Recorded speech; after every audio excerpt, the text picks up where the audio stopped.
What do you want? What do you want? It's not that simple. What do you want? God damn it. What do you want? I have to go. Okay, now it's back. Sorry about that.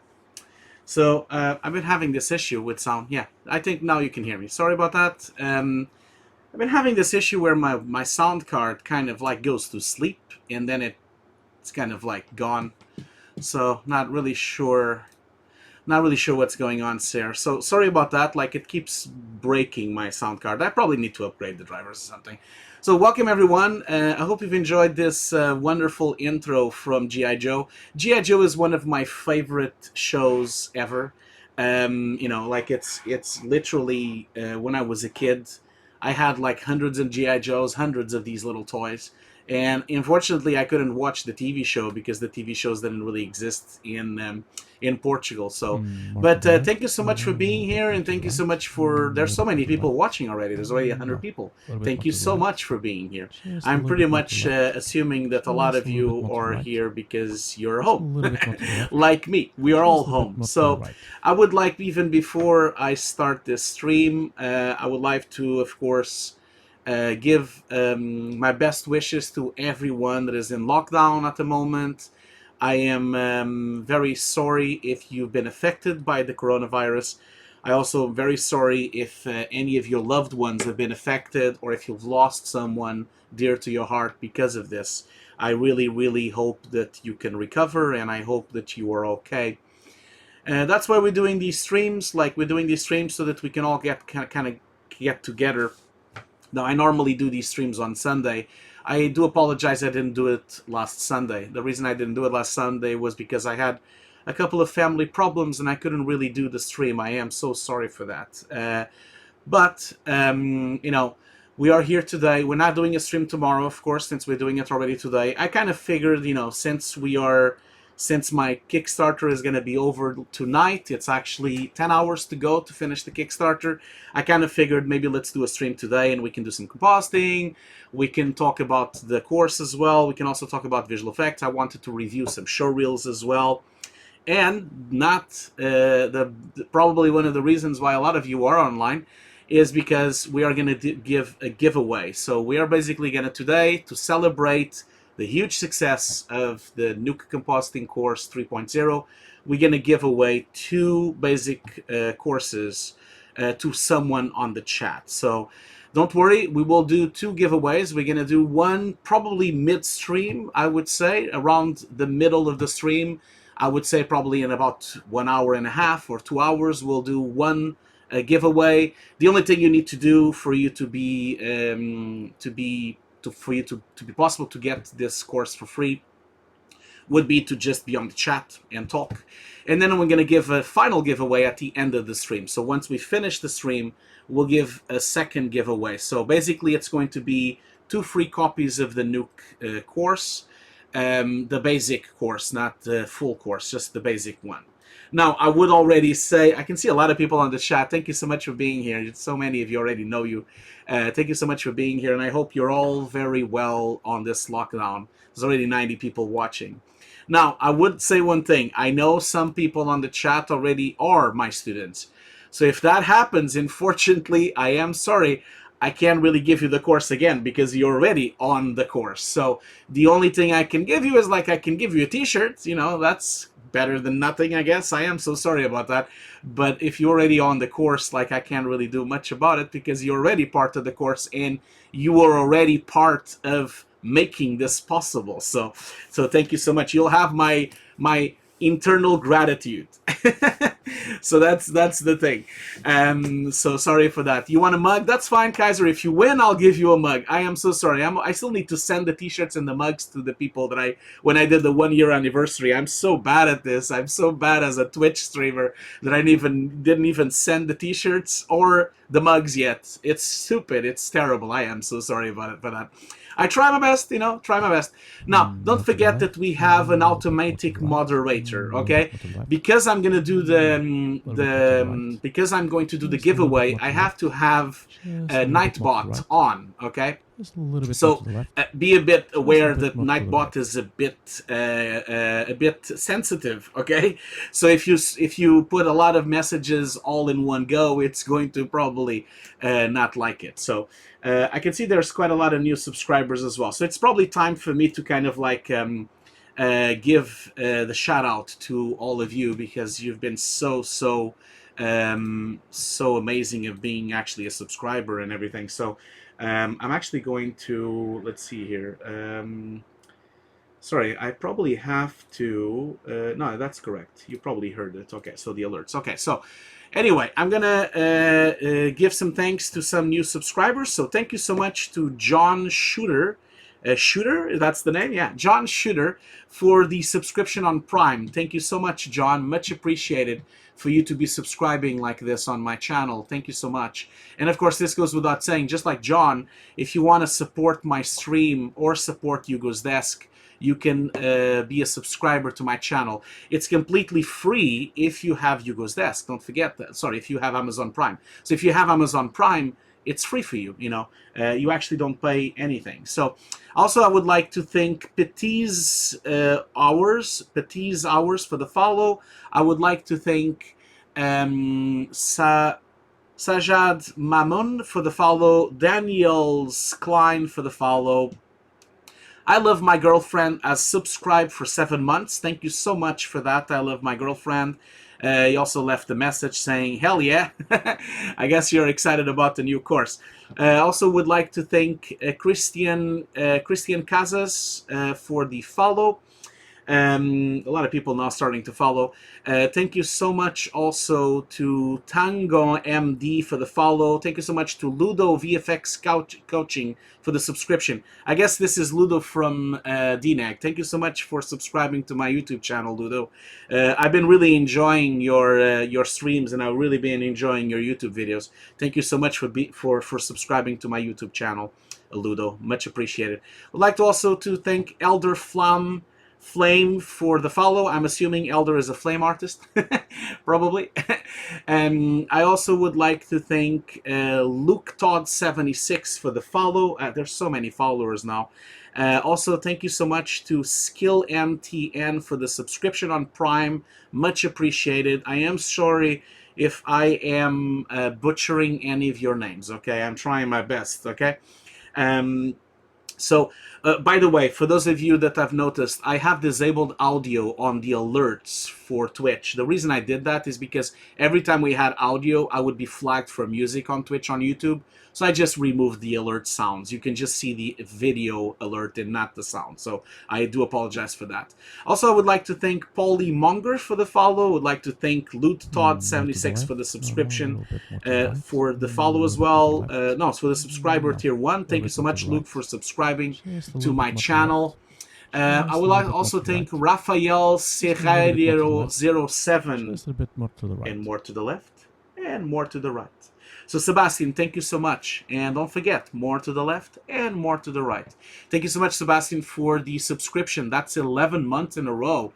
Thank you so much. You are so kind. I can't thank you enough for your kindness. Thank you so much for that. There's so many people. Just bear with me. I'm almost done.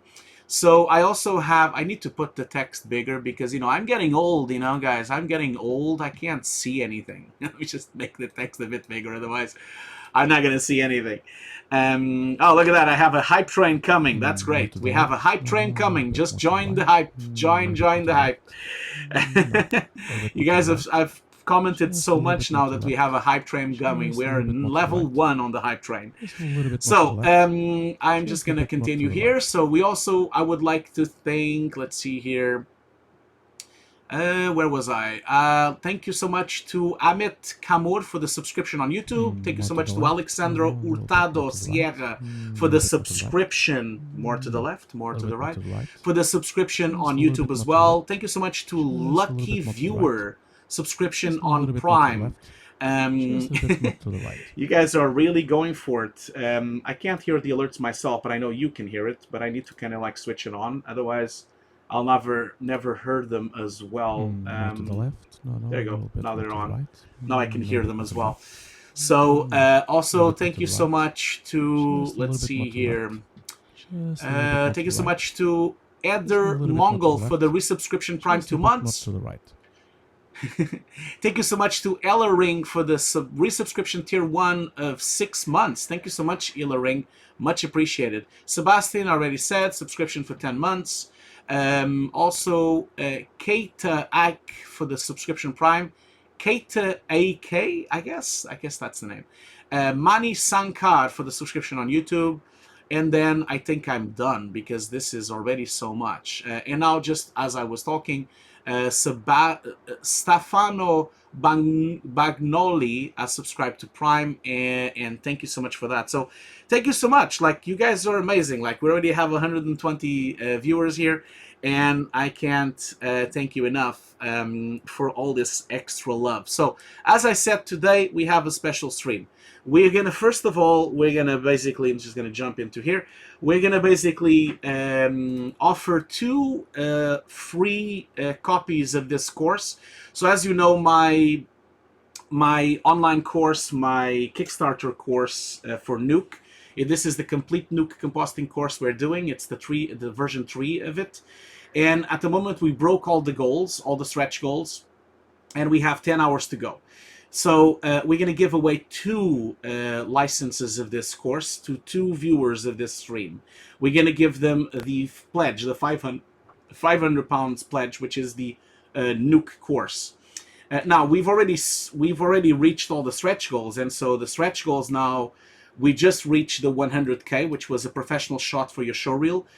Obviously, now that we've reached the 120k, the only thing we're going to do is we're going to just keep adding more shots. So for every 10k, we're just going to add another shot. So instead of just giving away 1 shot for your showreel, now we're going to give 3 shots for the showreel. Hopefully we can actually give 5 shots for the showreel. We're just going to continue giving you more professional shots.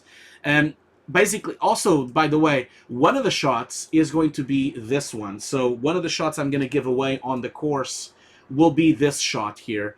So this will be one of the shots that we are going to actually give away for the students, because we've reached so much more than we've ever thought would be possible, you know. So sorry, I'm just like turning on my preview, because I want to have a preview on my screen here, and I need to like switch it on. Sorry, just give me just a second.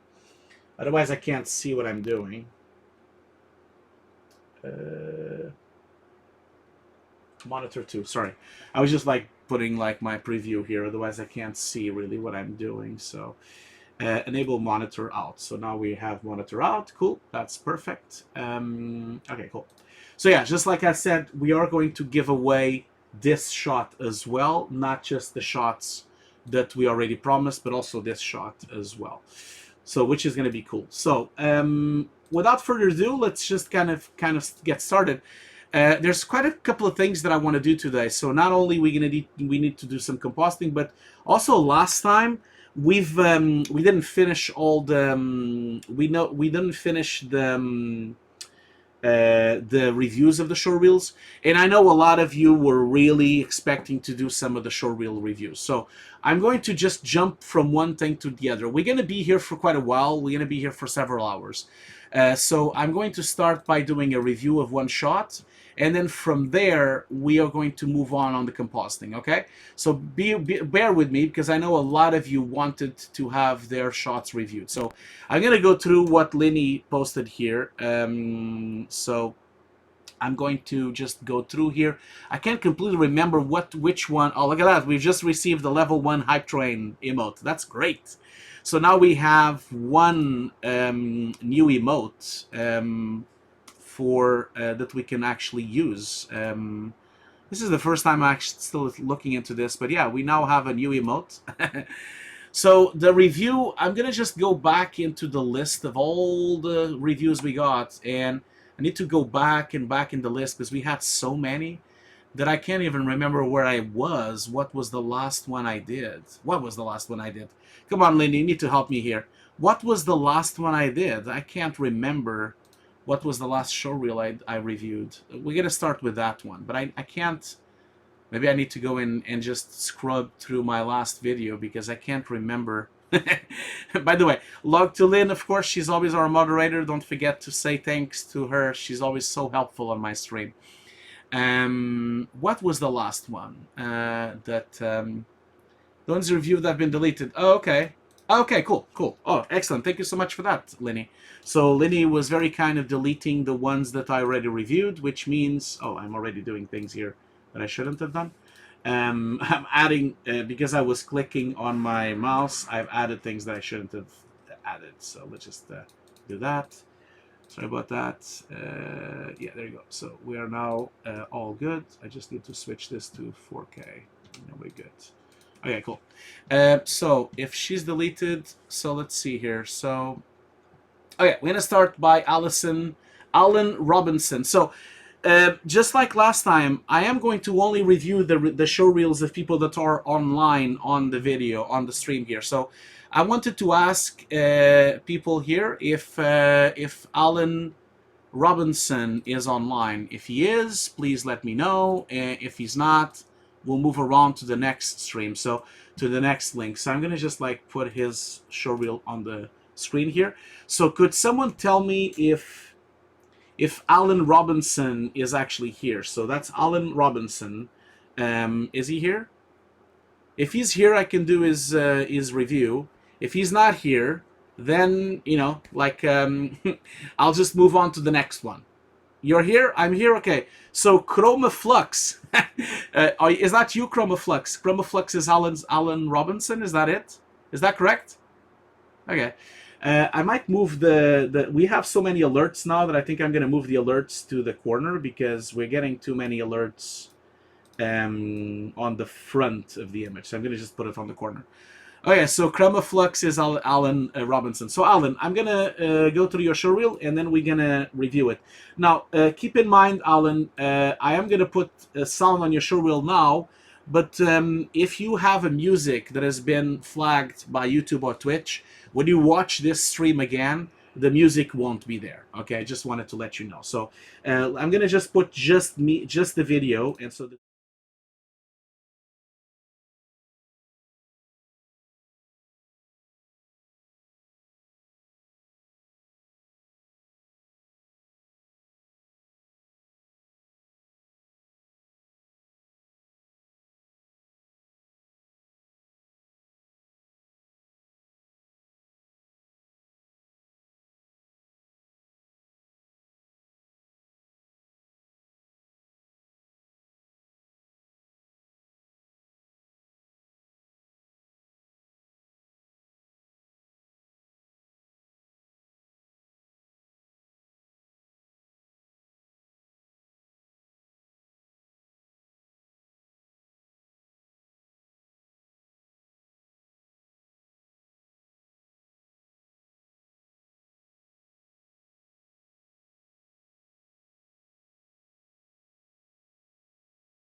Okay, so Alan, thank you so much for sharing your show reel, and I guess it's funny that you are one of the few people that actually have cats on their show reel. Congratulations for that.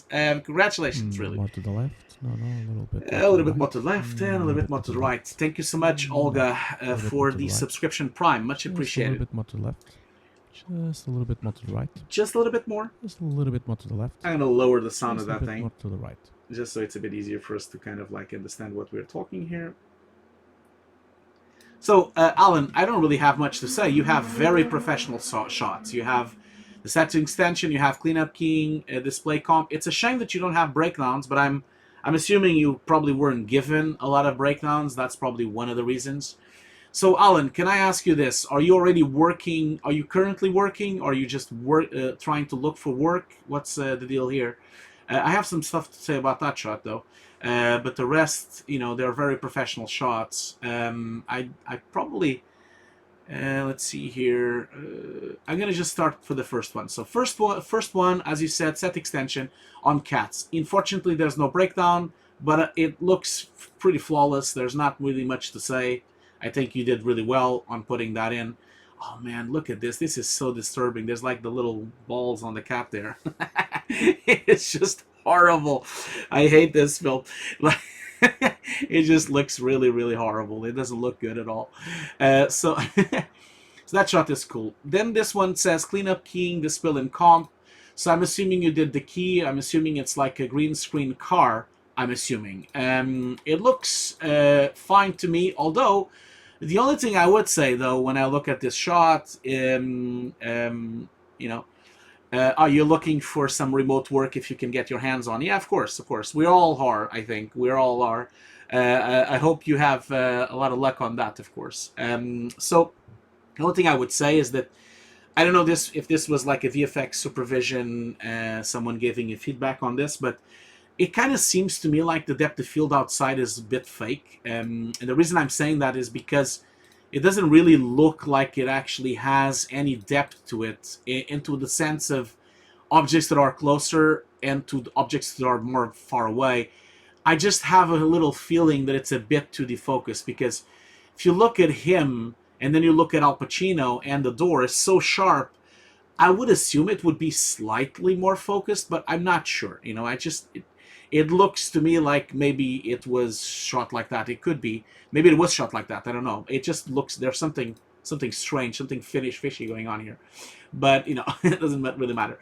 Then you have set extensions. One thing I would say, Alan, is that you've already showed cats and then you jumped to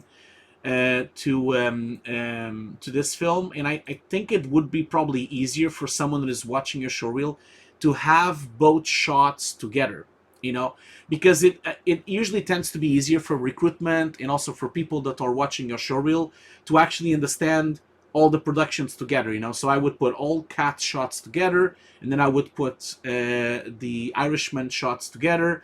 I would try to do that because it would be easier for you to kind of like look at the shots and not think. It almost looks like you're trying to show that you have more productions than you actually have, you know. Now, this shot here looks terrific, but there's a couple of things that I would just say. Now, remember, Alan,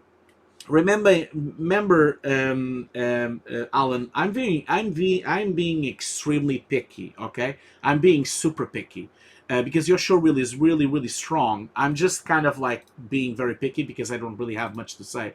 One thing that showed up here from Basher 4, it kind of you're kind of right, Basher. I'm not sure if you would see reflections, though, on the glass. I'm not sure. It depends on the perspective. It depends on the light outside. It depends on kind of the angle. It's a bit hard to know if there should have been reflections there or not. Without being on set, I'm not completely sure. It kind of feels like there should have been reflections on this glass, but I'm also not entirely sure because it might have been, if you were from a certain angle, you might not have seen reflections. So I would kind of lead the judge for that. Now, when I go to this shot here, this shot here looks terrific. I like your. I'm assuming this is. I'm assuming this is a plate, Alan. Is this a plate? And then you just basically put the CG spaceship going through, and then you did some smoke simulation. The thing that I would say is that I feel like your ship kind of looks like it's. The depth of field kind of looks like it's wrong at the end.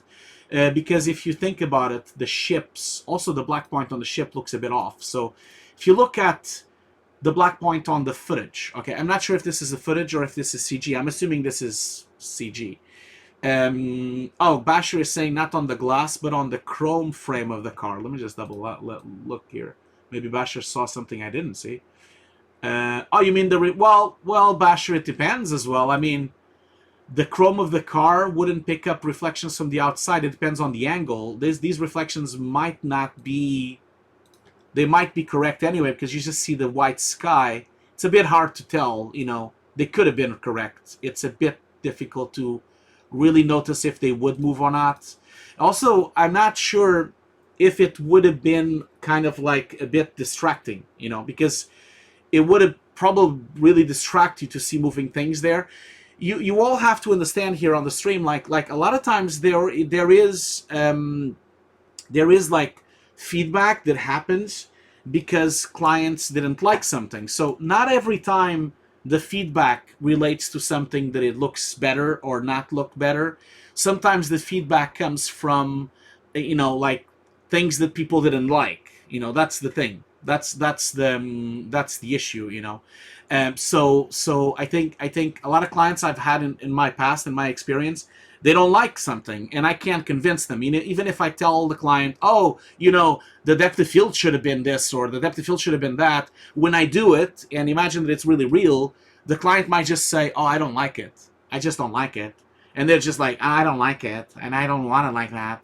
And then we can't do anything about it. So it could have been those kind of things. You never know. Like, you guys should always kind of think about that. But let's focus on the shot that I have feedback, which is this one. So first off, regardless if this is a matte painting or the chat is going so fast that I don't even know.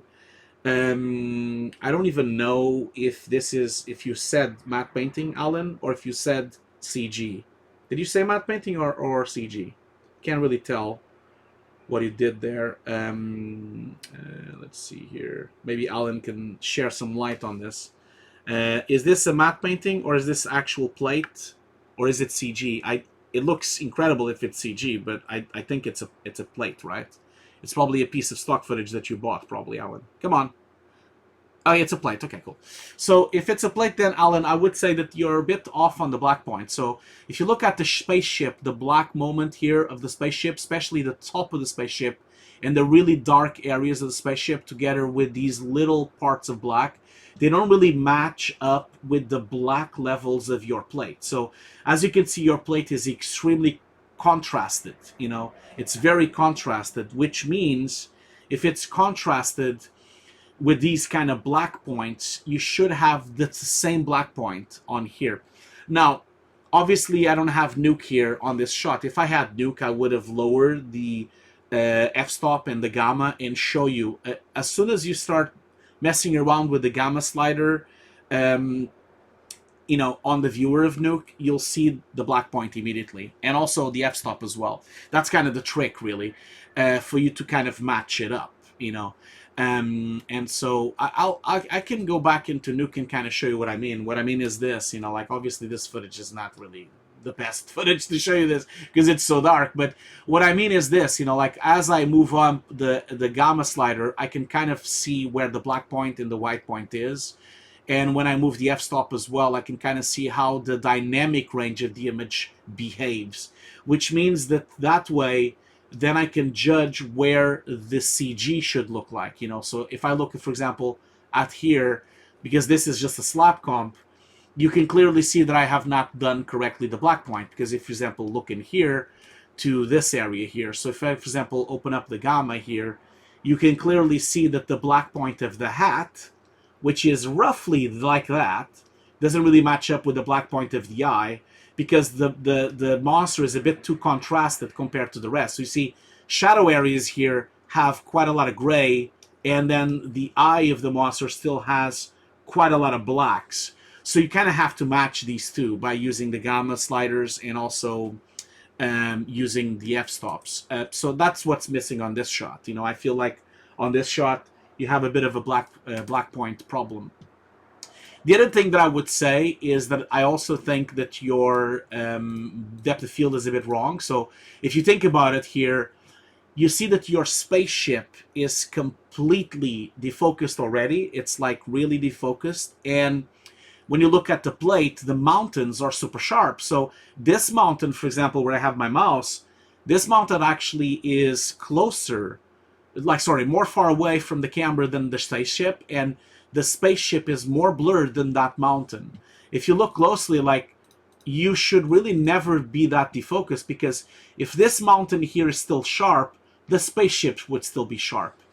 In fact, if you look closely, only the clouds are a bit defocused, which now the clouds are as defocused or maybe less defocused than the spaceship. So you kind of need to match these things, those are another thing I would say. I do apologize if I'm being so picky with your shot, but it is true, you just have to do it better, just have to fix these things. That's how it works, really. So anyway, So these are the two main problems that I would say. The other problem as well is the smoke, the debris. I think it's a bit too thick. It looks to me like I would never believe that this environment would have so much smoke. You know, if you think about it, it's not motion blur. No, it's not, because it's different. Like the motion blur, you see the spaceship is moving so slowly when it's far away. It shouldn't even have motion blur because it's so far away. So you see, the space movement should really, like, because as you go more far away from the camera, the less motion blur you get. So it shouldn't really have so much motion blur, or even any certainly less motion, like less depth of field. The other thing I would say is this smoke. Like, it's really hard for me to believe this, because you see, this environment is like a landscape with, you know, some kind of, it looks to me like some kind of dry land, almost like it's been summer and it's been all dried up. And you have so much smoke that it looks like the ship is on the desert right now. And I wouldn't really believe that it would blow so much dust out of the thing. So I would just really tone down your dust, or maybe do a system, a particle system that wouldn't have so much dust. That would be my thing. But like I said, these are really easy things to fix, you know? These are really easy things to fix. So I hope you've enjoyed that feedback, at least. Let's move on to the next one. So the next one, so then you have a breakdown, of course, which is really cool. The breakdown looks great. So that's all good. I like your breakdown a lot. Simple, to the point. That's how breakdown should be. Again, this is The Irishman again. I would really try to put the shots from The Irishman together and the shots from Cats together. It's a shame you don't have breakdowns, but now this shot here, it says cleanup, tracking, paint, animation, shading, lighting. So this shot looks really nice. Although the only thing I would say, so let's see here, is that I would not believe that those ships would be so dark at the moment. I kind of feels like they would be a bit more foggy because of the environment and because they're so far away. But apart from that, the shot looks terrific. I don't really have much to say. I think maybe your clouds could be a bit less thin as well, like, because do you have an actual cloud on the plate? Let me just go back here and actually see the raw plate. Where's the raw plate? When does the raw plate show up? Do you have a moment where you show it? Let's see here. Yeah, I just feel like your clouds look a bit too thick, or they're not integrated completely. It almost looks like they need to be integrated more in terms of depth. I'm wondering if you've done these clouds with deep. I hope you've done it with deep, but yeah. Well, anyway, very nice showreel, as I said. So congratulations, you know. I think you did good. So Alan, that is it. That's the feedback I have for Chromaflux services. Thank you so much for that. Keyed image. Okay, it's a key. If it's a keyed image, you probably need to work a bit more on that, because it looks a bit fake at the moment. No problem. If you ever want to review the showreel again, just let me know. I definitely think your clouds need some work, you know, like those clouds. If those are keys, then you definitely need to work a bit more on them. And best of luck, best of luck, Alan. I really hope you have a good time. Like, I hope you get some work. I hope you can hang in there during this really difficult time we're all experiencing, you know. So let's move on to the next one. I've noticed that someone was asking where is the link for the course. So I'm just gonna give the link to anyone that might want it. So this is the link for the course. I'm gonna put it on the chat. Link to the Nuke course. So this is a Nuke course. For those of you who don't know, this course is 125 classes plus, so it's even more than that. It covers everything in Nuke. It's 9 hours to go.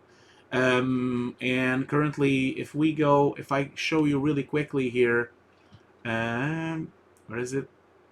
At the moment, you can kind of see, this is the actual like the curriculum of the course. It's really big, so I'm just going to download this so that we can kind of like go through it really quickly. So this is the two courses. So this is the first course, which is basically the cheapest version, which I'm giving away today twice. I'm giving 2 copies of this course. So as you can see, it has an introduction to digital compositing. It has the viewer merging pre-multiplication. We're going to really go deep into pre-multiplication rules as well. It also has intro to Roto and Paint. It also has introduction to keying, tracking and filtering. We go through filter, blurs, glows. Like I said, this is around 100 classes. We master prep techniques. We have Nuke's 3D system, intermediate keying, advanced keying, especially the spill process, light wrapping, edge blending, several keying workshops together with Ricardo and me. Intro to color correction. We have also camera tracking in terms of 3D. 3D projection cleanup, intro to CG compositing with AOV's compositing, and also showreel and recruitment classes, which we haven't done yet, but we will do. Now, the full course has more stuff. It has 3D projection workflows. It has advanced color correction, like, ACEs and advanced color correction integration. We also have advanced CG compositing with like depth of field and ZDF focus, motion blur, all those kind of things. We have an entire 12 classes of Python as well, so we can kind of like go through Python in Nuke as well. We have expressions and gizmos, advanced projections, using stock elements, a full introduction to Nuke Studio as well, finishing a shot using volume rays, God rays, glints, glares, specular blaze glows. We also have production classes, how to do time management, how to deal with producers, core skill, how to communicate with clients, how to deal with clients.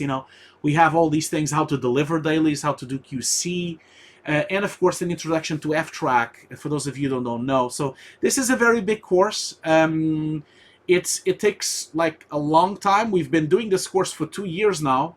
We already have about 200 students on the course right now, and now we've done the course again, where we're adding even more classes to the course. So if you are interested, you still have 9 hours to sign up for the early bird price. At the moment, early bird is £500 and £800 for the full course. Now, this early bird will not be around later on. So if you want to join at this price, you need to join now during these 9 hours. And don't forget that if you are here as a user, as someone on the chat, you are eligible to win one of these courses. I am going to give away 2 of them today. One at the middle of my stream and the other one at the end of my stream. Now, the only thing you need to do is to just need to be on the chat. So don't worry. When I say that we're going to do the competition, I'll let everyone know. Okay. So the only thing you need to do is to just be active on the chat when I say so. Don't worry. You don't need to be active on the chat right now. To answer the question from Basher 4, all the new classes will be given for free to all the other students. So that means the students from 1.0, the students from 2.0, they will all get the classes for free, okay? That means they will have the classes for 3.0, they'll have the new shots for the showreels, they'll have everything, okay? Just so that you all know. Okay, so I think we're just gonna review one more reel, and then we're gonna jump into Nuke compositing and then do a break as well, because we've been talking for quite well. Actually, we've been already live for 45 minutes. So I'm going to do a break, okay? Like I said, we always do responsible streams. So we're going to do a break. And I want you to all promise me that you are also going to get up, okay? I want you to get up, get some blood circulating on your legs, drink some water, make sure you rest your eyes for a couple of minutes, okay? We are going to do a break. It's going to be around 5 minutes, okay? So during 5 minutes, stick around, chill, stretch your legs. We'll be back in about 5 minutes, and then we can continue with some showreel reviews and, of course, some more Nuke compositing, okay? I'll be right back. Thank you so much, and don't go anywhere. I'll be right back.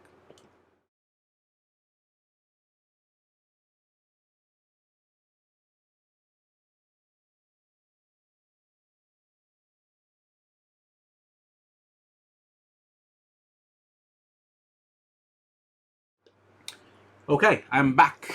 Thank you so much for sticking around. Just went to stretch my legs and to get a. I know how much hate I'm gonna get from this, so it's not a a Coca-Cola. It's a Pepsi. Sorry, guys. I'm one of those. I do prefer Pepsi. It's more tasty than cola. How bad is this going to be? Everyone's just going to hate me. Last time, people really hated me when I shared the photo of my studio. And the only thing people were commenting is, why do you have a Pepsi instead of Coca-Cola? And see, it already starts. Oh my god, people hate Pepsi. Look at this. This is horrible. Why do you hate Pepsi? Pepsi is great. Why?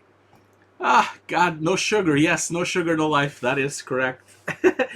So, I also would like to say hello to Bjorn, and also would like to say hello to Ricardo. I know they are both on the chat here today. So, hello Bjorn, hello there. Say hello to everyone. And also Ricardo, say hello to Ricardo as well. He's also here on the chat. At least they told me so. So, thanks so much for joining, both of you. So let's just continue. So we're going to... Hello. Ricardo is just saying hello. Thank you so much for being here, Ricardo.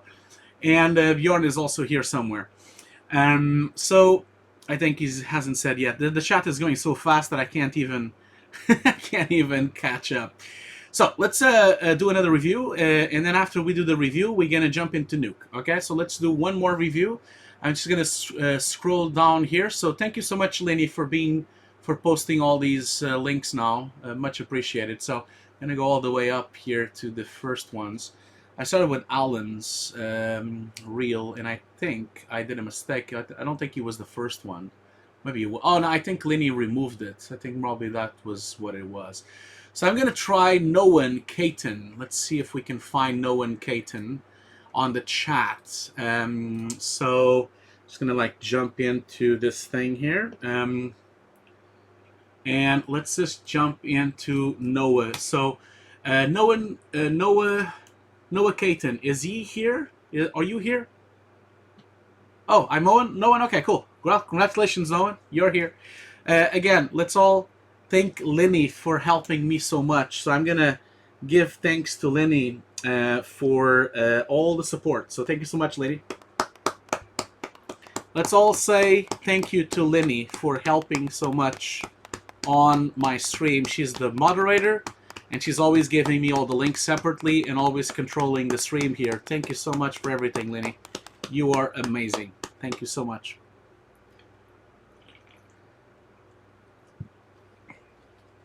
Clap, clap. Okay, so let's go back to... Sorry, wrong one. Let's go back to Noah's showreel. So, Noah, like usually, let's watch the showreel first, and then we can talk, okay?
Okay, thank you so much for that. Much appreciated for showing your showreel like that. I'm just going to start, but without sound. So like I said, I'm going to have to remove the sound because obviously YouTube and Twitch is going to flag the music for me because they're so lovely people. So let's get started here, Noah. So I can see you work at Digital Domain. Congratulations for that. So very, very nice showreel. I think it was quite nice. I have a couple of things to say, but so first shot, training shot. It says wall plate matte extraction. Sorry, I know I'm on the front of this thing. I probably should just remove myself here from the... I'm going to remove myself momentarily from my... let me just... I know what I'm going to do. What I'm going to do here, if you guys just bear with me, I just need to like Copy this and then go in here.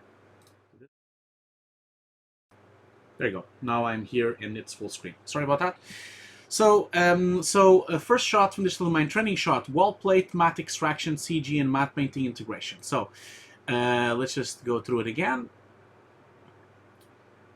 Now, the only thing I would say about this shot, the first one I don't really have much to say. And again, it's so difficult for me to scrub through this thing because I don't really have a way to go frame by frame.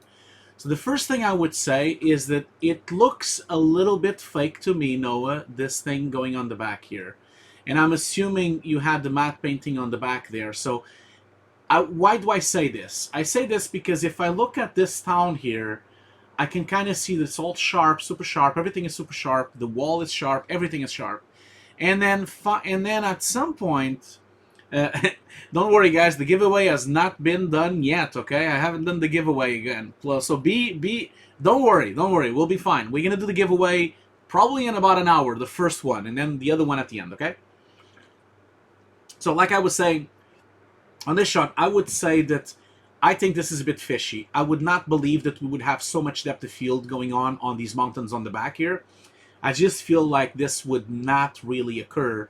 I think you went a bit too far. I would just not have it so much. And the other thing I would say is I don't really entirely believe the amount of light wrap you have on this building. The reason for that is because I just don't feel like there's not enough light for you to have so much light wrapping on this building. That would be the first thing that I would say. But apart from that, I think the shot looks terrific. Okay.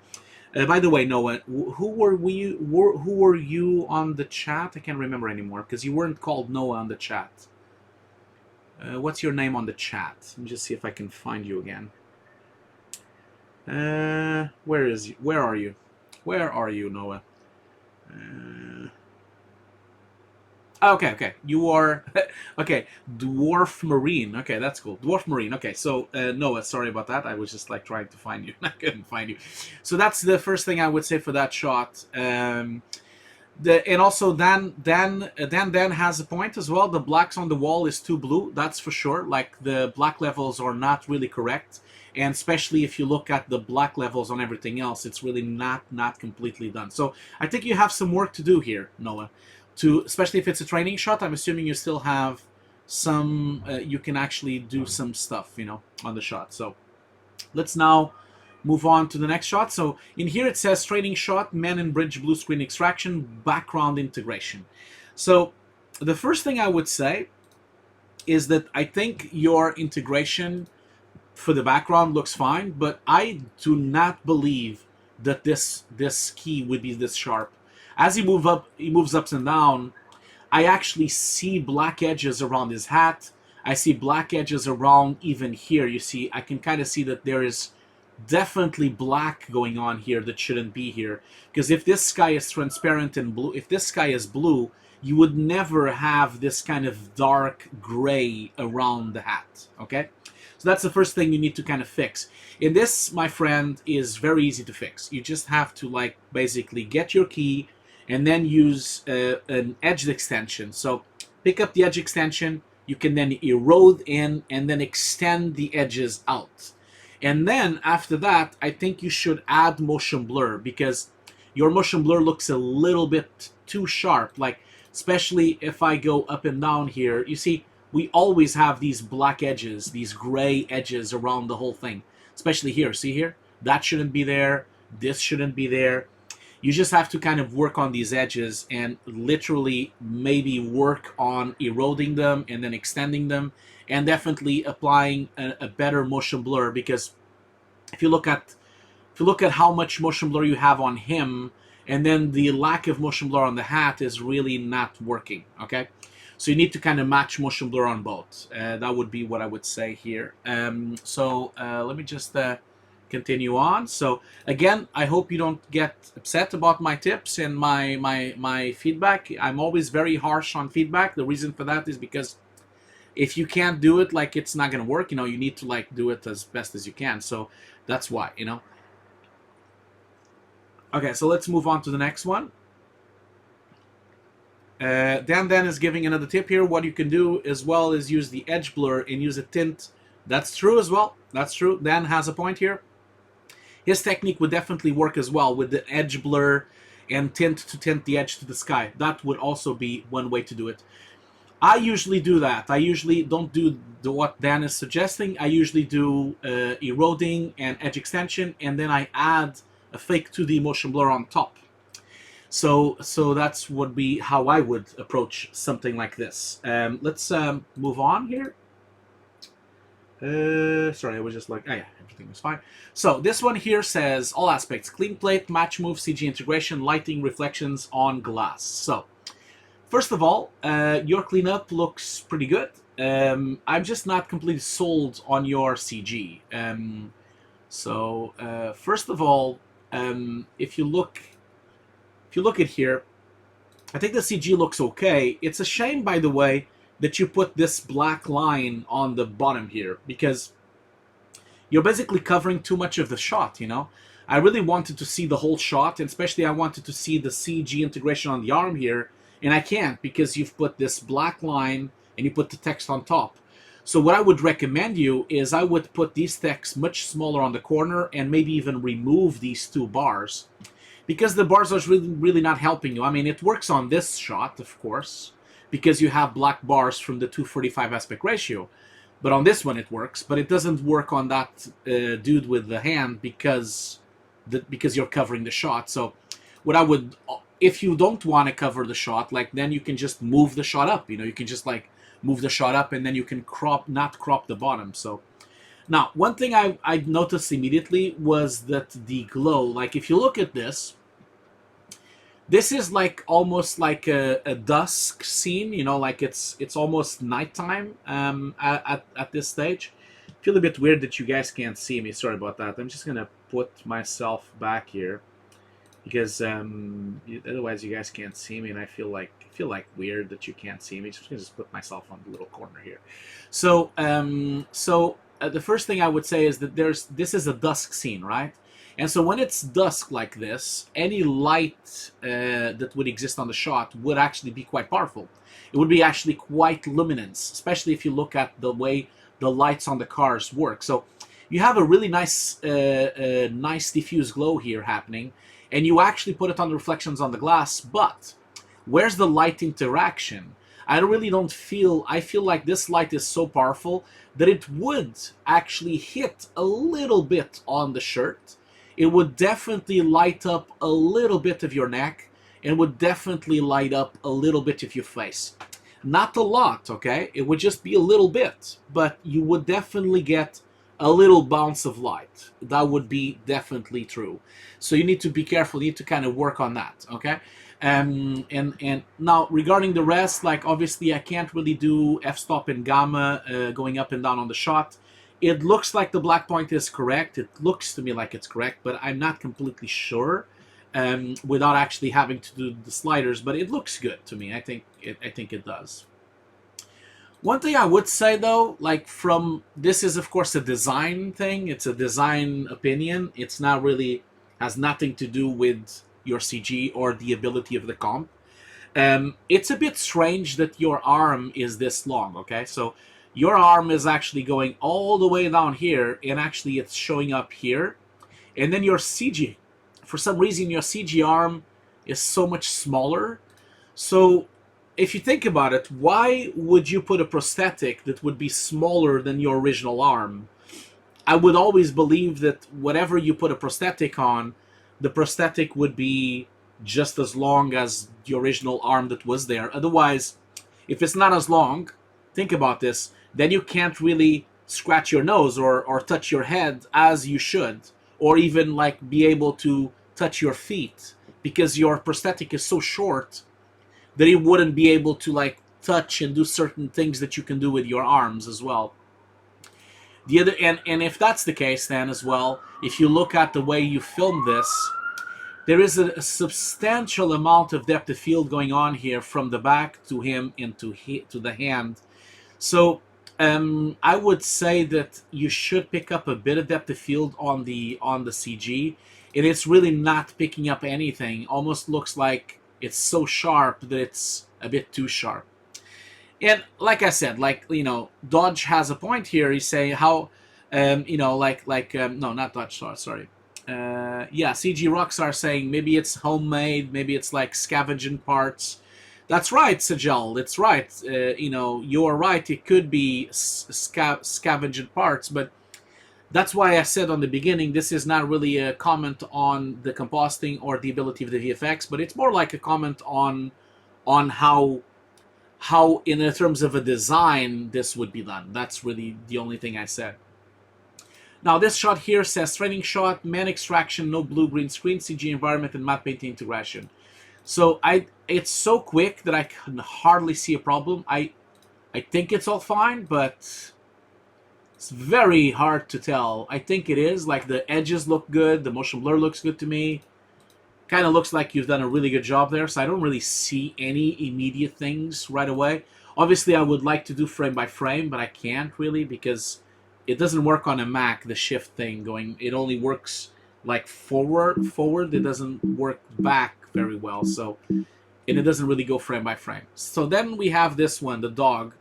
Trading shot, dog, bun, and gate matte extraction, sky replacement. So it would be nice if we could have a breakdown to it, because it's very hard for me to notice exactly what you did. It kind of looks okay, the key for the dog, but I can't tell because it's so dark. And also, like, this light that you had here, the light that is actually here, is that added on top or something? Because it looks really fishy here. Is that light added? Because it's actually, if that is not the case there, I would say, you know, how is it possible for this light to be lighting up the wall here and lighting up the floor, but then it doesn't light up the dog? Like, the dog doesn't have any bounce of orange light. It's a bit strange for me. I feel like the dog should have gotten a warmer light into it. So I don't know exactly how you should have, like, I feel like you should have added more light interaction between this lamp and the dog. The lamp looks huge as well. I'm not sure if that's the case, if the lamp should be huge, but it looks really big. It looks a bit too big to me. But yeah, you know, again, it's hard without a breakdown to kind of give you more information there. But then you have here face tracking, marker removal, HUD cards placement, eyes reflections. So this shot looks fine. It's the typical Iron Man shot. I think you did good. Like, tracking looks good. Marker removal looks good. You know, I think I don't really have much to say. If anything, I think it's a bit too dark and it's a bit difficult to see, and it's a bit, the saturation on the skin is a bit strange, but I mean, it's a typical exercise like Iron Man. I don't have much to say about this. If anything, I would just say that the reflections on a little bit more to the left. I got a new subscriber, so thank you so much, Rise, for the resubscription, 5 months. Much appreciated. You guys don't see it, but it's here. Rise just subscribed. Thank you so much for the subscription, Rise. Much appreciated.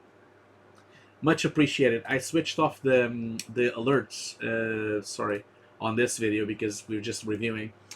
If anything, it kind of feels to me like perhaps the reflections on the eyes are a little bit too sharp. I would say that.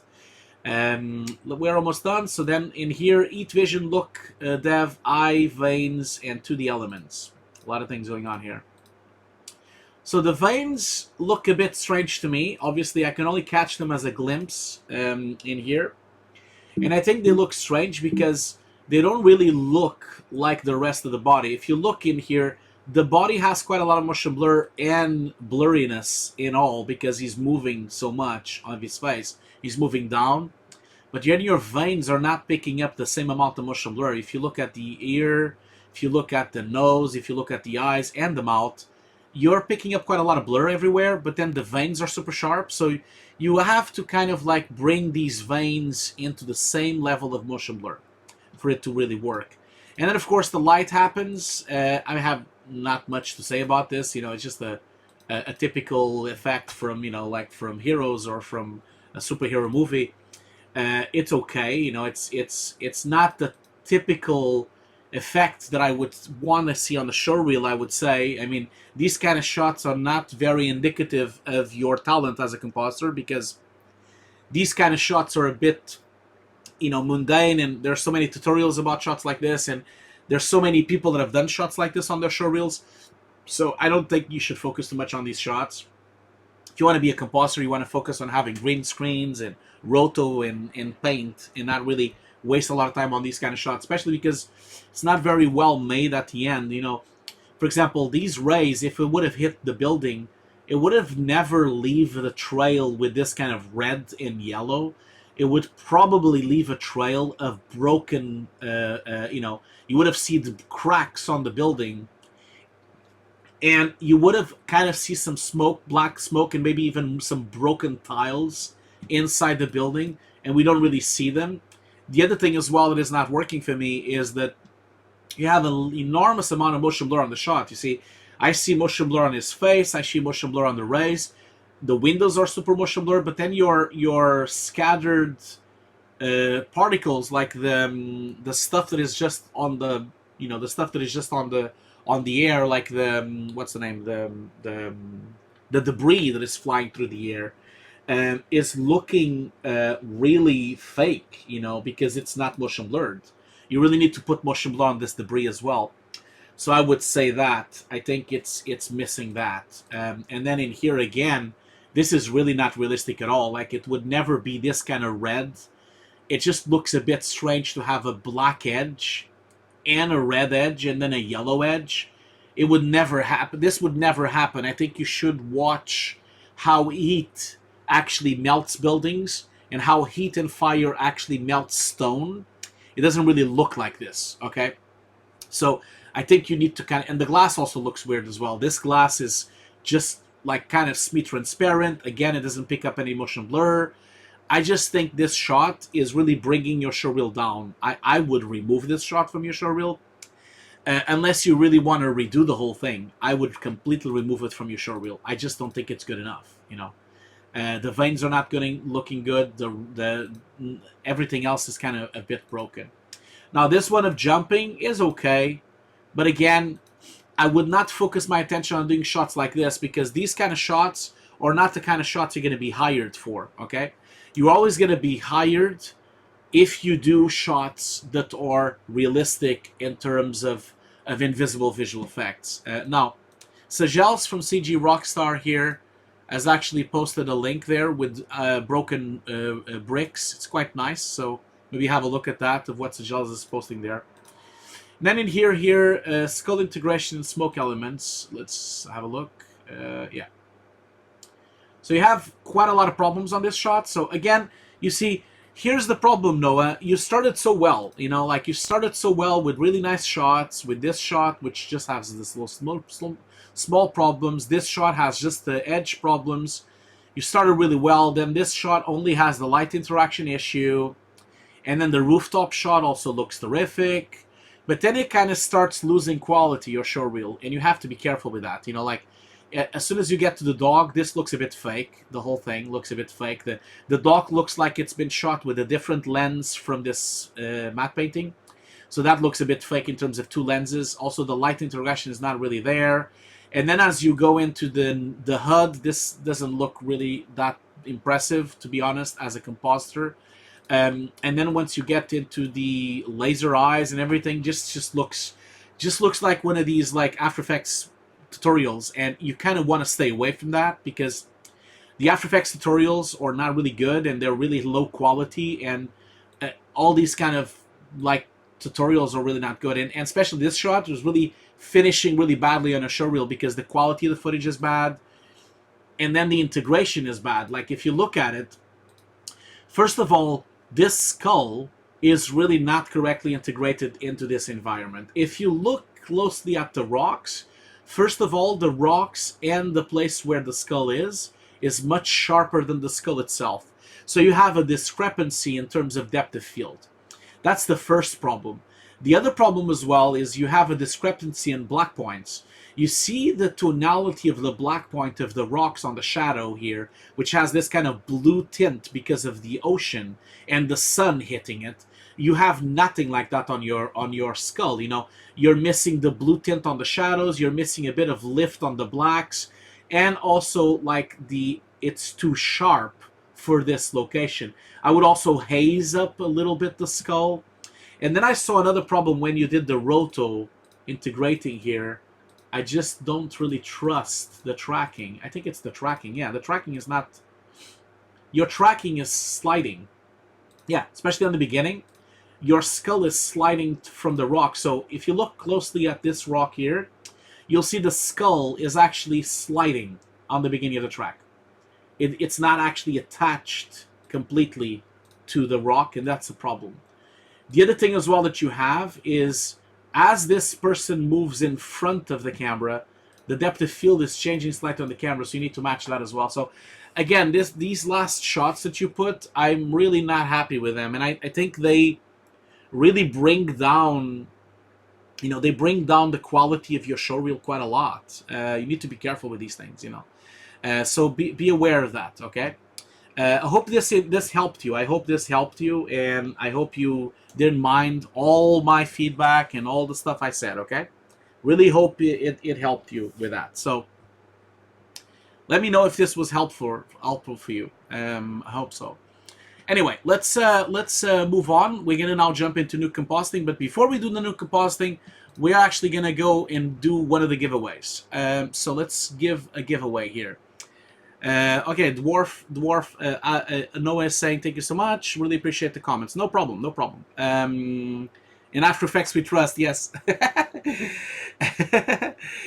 That's true. Drew, the screen probably off-camera match. Yes, throw off the camera match move. Yes, that's right, Paulie. That is completely right. The camera match move is not correct. Okay, so let's do this. So we're gonna give a giveaway. Remember the giveaway. I'm just gonna activate this. Let's see here. Don't forget, for you to be part of this giveaway, I just need to like activate the giveaway here. I'm just activating it on Nightbot here. Give me just a second, because I need to kind of like activate it. So for you to be part of this giveaway, the only thing you need to say, let's just see here. Remember, I'm going to give away 2 copies of the Nuke course, okay? Not just 1, but 2. So we're going to give 1 now and then 1 at the end of the stream, okay? Currently, we have 146 students, and we are 9 hours to go. So remember, I'm going to give away this one, which is the basic pledge, okay? This one is the Early Bird Basic Nuke course, and this includes all the course for the basic. So that means, remember when I showed you the PDF, let me just see if I can open up the PDF again. Remember when I showed you the PDF? Basically, you're not getting the second part, the full Nuke course. You're only getting the basic Nuke course.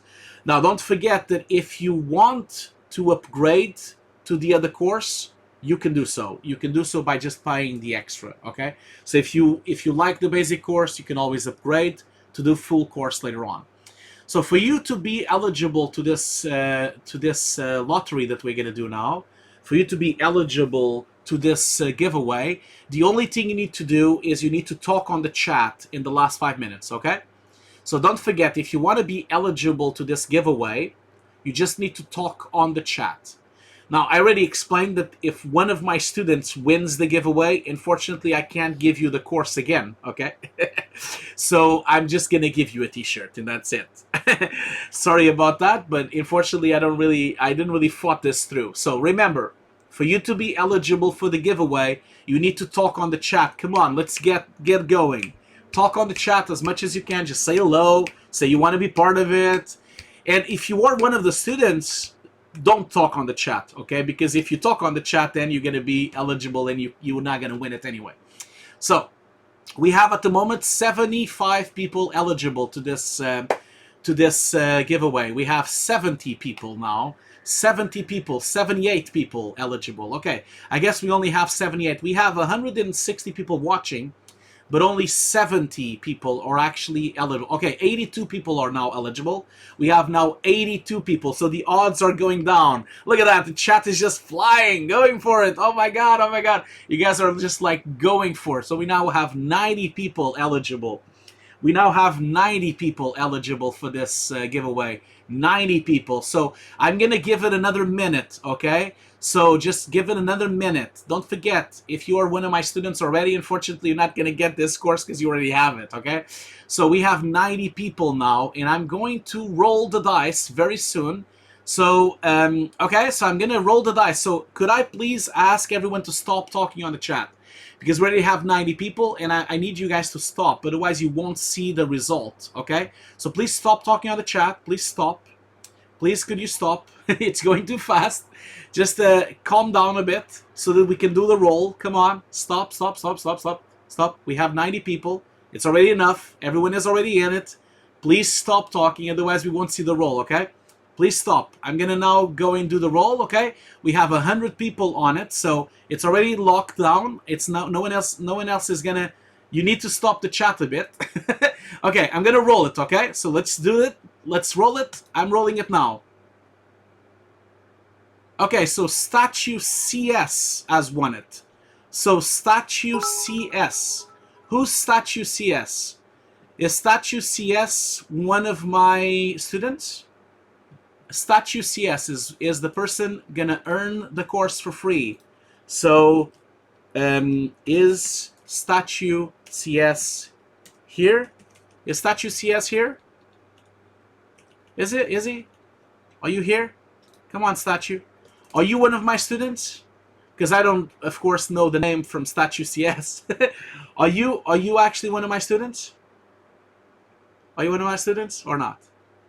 Come on, Statue, don't be shy. You need to say the truth. You're not my student? Okay. Do you actually want to do a Nuke course, Statue? Because I don't know if you actually want to do a Nuke course. Obviously, it would be nice if you want to. Do you actually want to do the Nuke course?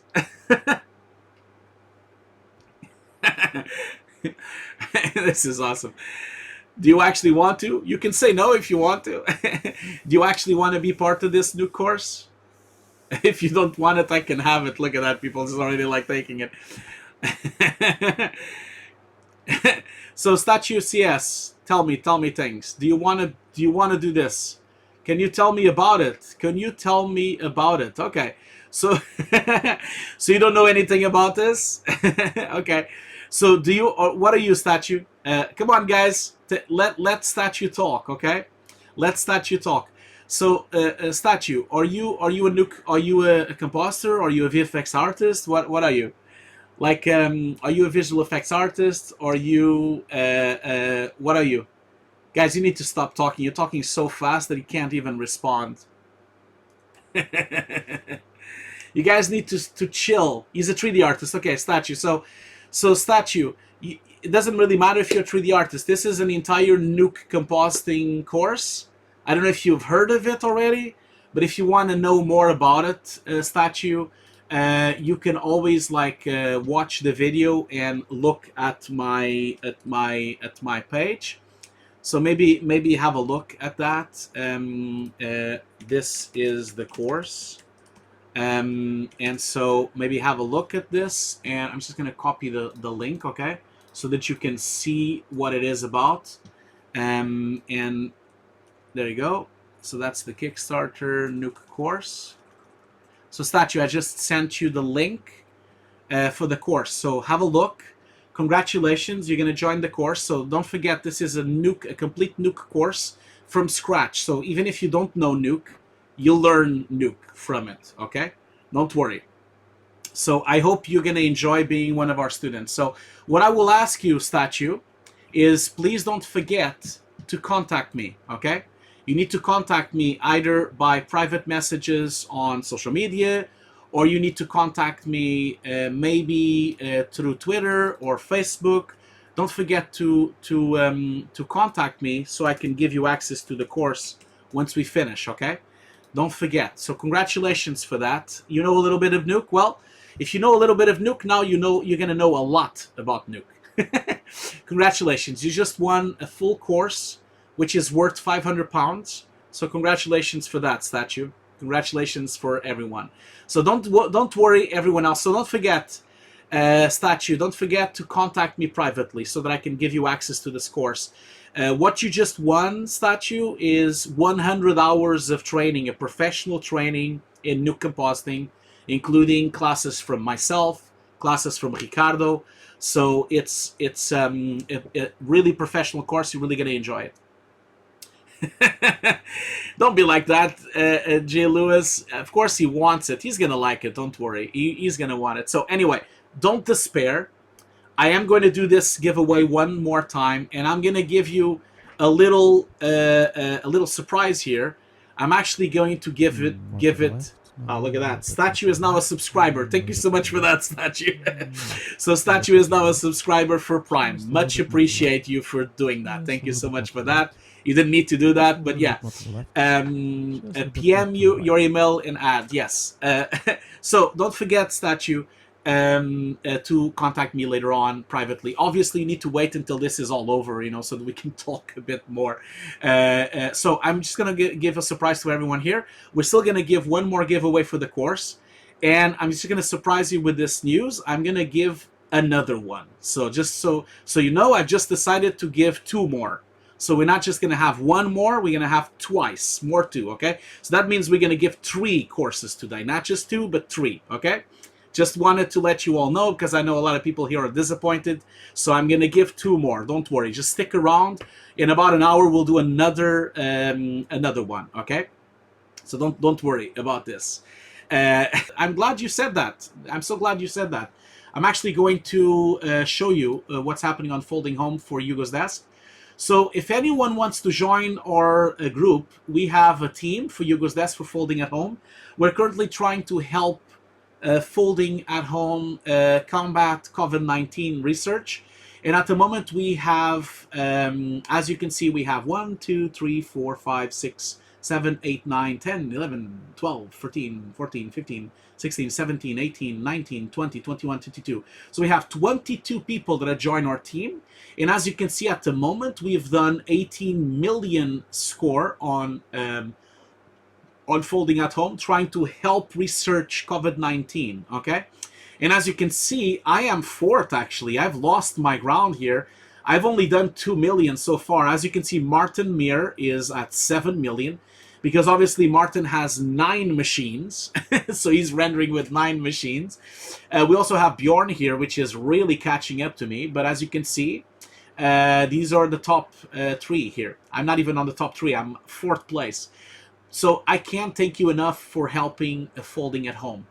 For any of you that wants to help out the research of COVID-19, don't forget, the only thing you need to do is to join the team, okay? So you just need to install Folding at Home and then just basically join the team 250267, okay? So that's 250267, sorry. Team Hugo's Desk is like that number.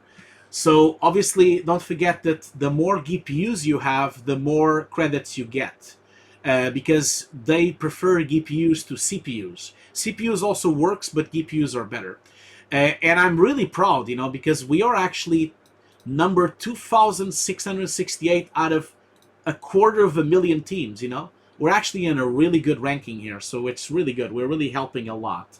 Thank you so much for supporting this. This is a really great thing to do, you know, together. Anyway, I'm sorry that we haven't even opened Nuke. I apologize to the 150 people watching live. I hope this stream is not being a very boring stream to anyone. I hope you're not bored. Come on, guys, tell me if you're bored. Let me know. Let me know if you're bored. Are you bored? Are you good? Are you still happy with this stream? Please let me know, because I don't want you to be bored. I am gonna open Nuke now. Yes, only wands. Okay. Not bored. Okay, cool. I promise we're gonna do Nuke now. So that's what we're gonna do now. We're gonna do some Nuke compositing for at least an hour. Obviously, I'm pretty tired already, so I need to rest and stretch my legs. So I'm going to do another break, okay? Don't forget, right after the break, we're going to do 2 more giveaways, okay? We're going to give 2 more Nuke courses to 2 lucky people on the audience, okay? So next when we come back from the break, we're gonna do some Nuke compositing for about half an hour or more, and then we'll do another showreel review, and then we do the giveaways. Okay? Thank you so much for being here. So I'll be right back. Don't go anywhere. We're gonna do a break. Don't forget to stretch your legs. Don't forget to actually move around and drink some water. Okay? I'll be right back. See you guys very soon.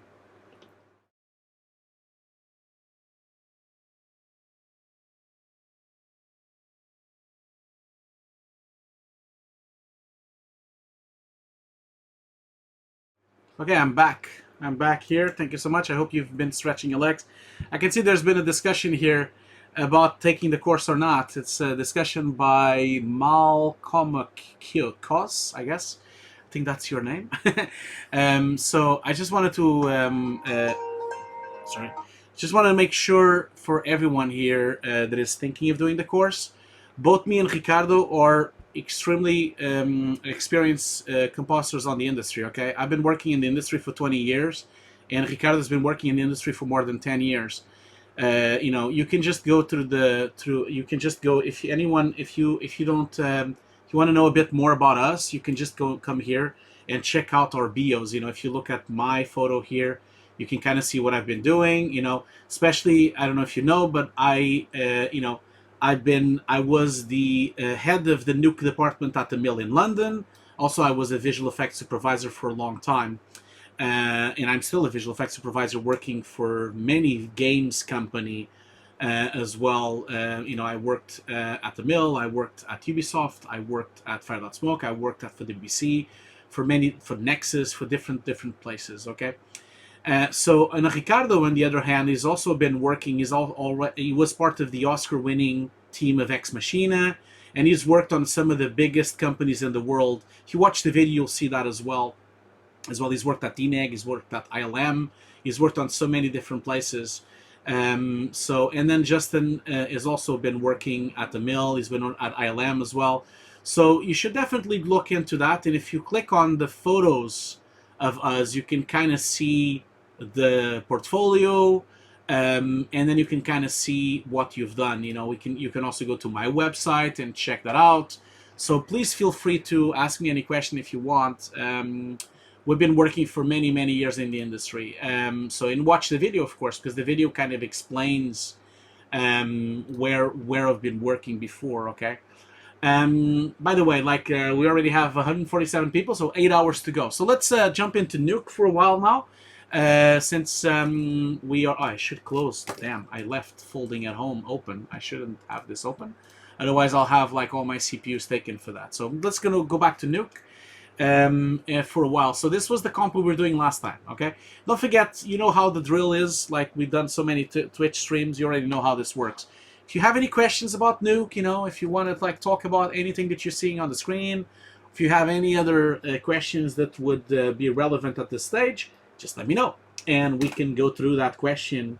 You know, so this was what we were comping last time. So as I said, this is one of the shots that is on my course as well. And this, what we did last time was we did a slap comp. This is the footage. Now the footage was shot in 4K, but I did a reformat to 2.5K. I know it's a bit dark. Just like light it up a little bit so you can kind of see it. So this is the original shot. It was raining, and there's a flashlight as well. And you can kind of see what kind of shot it is. We're integrating a CG monster on this shot. So that's kind of like what we're doing. The original plate looks like that, with the dude just moving around here. And then we have like CG from V-Ray. This is AOV CG. The beginning doesn't have any CG, so I'm just going to start the thing here so that we can actually see him going up. So this is a monster modeled by some of my students. This was rendered in V-Ray. They animated and rendered. This was the students I have at Campus I-12. And this is just like a really freakiest monster with some nice scattering skin and everything. So as you can see here from this, he looks really cool. He is not happy. I can see that he's not happy at all. So let's just move on here. So we did it last time. We did like an A over B, which is just like a really simple slap comp of background with foreground. We also talked about the fact that we have the lens grid was shot with a 35mm. This is going to be important for the CG integration because we're going to need to basically put lens distortion into the CG for it to kind of like work correctly.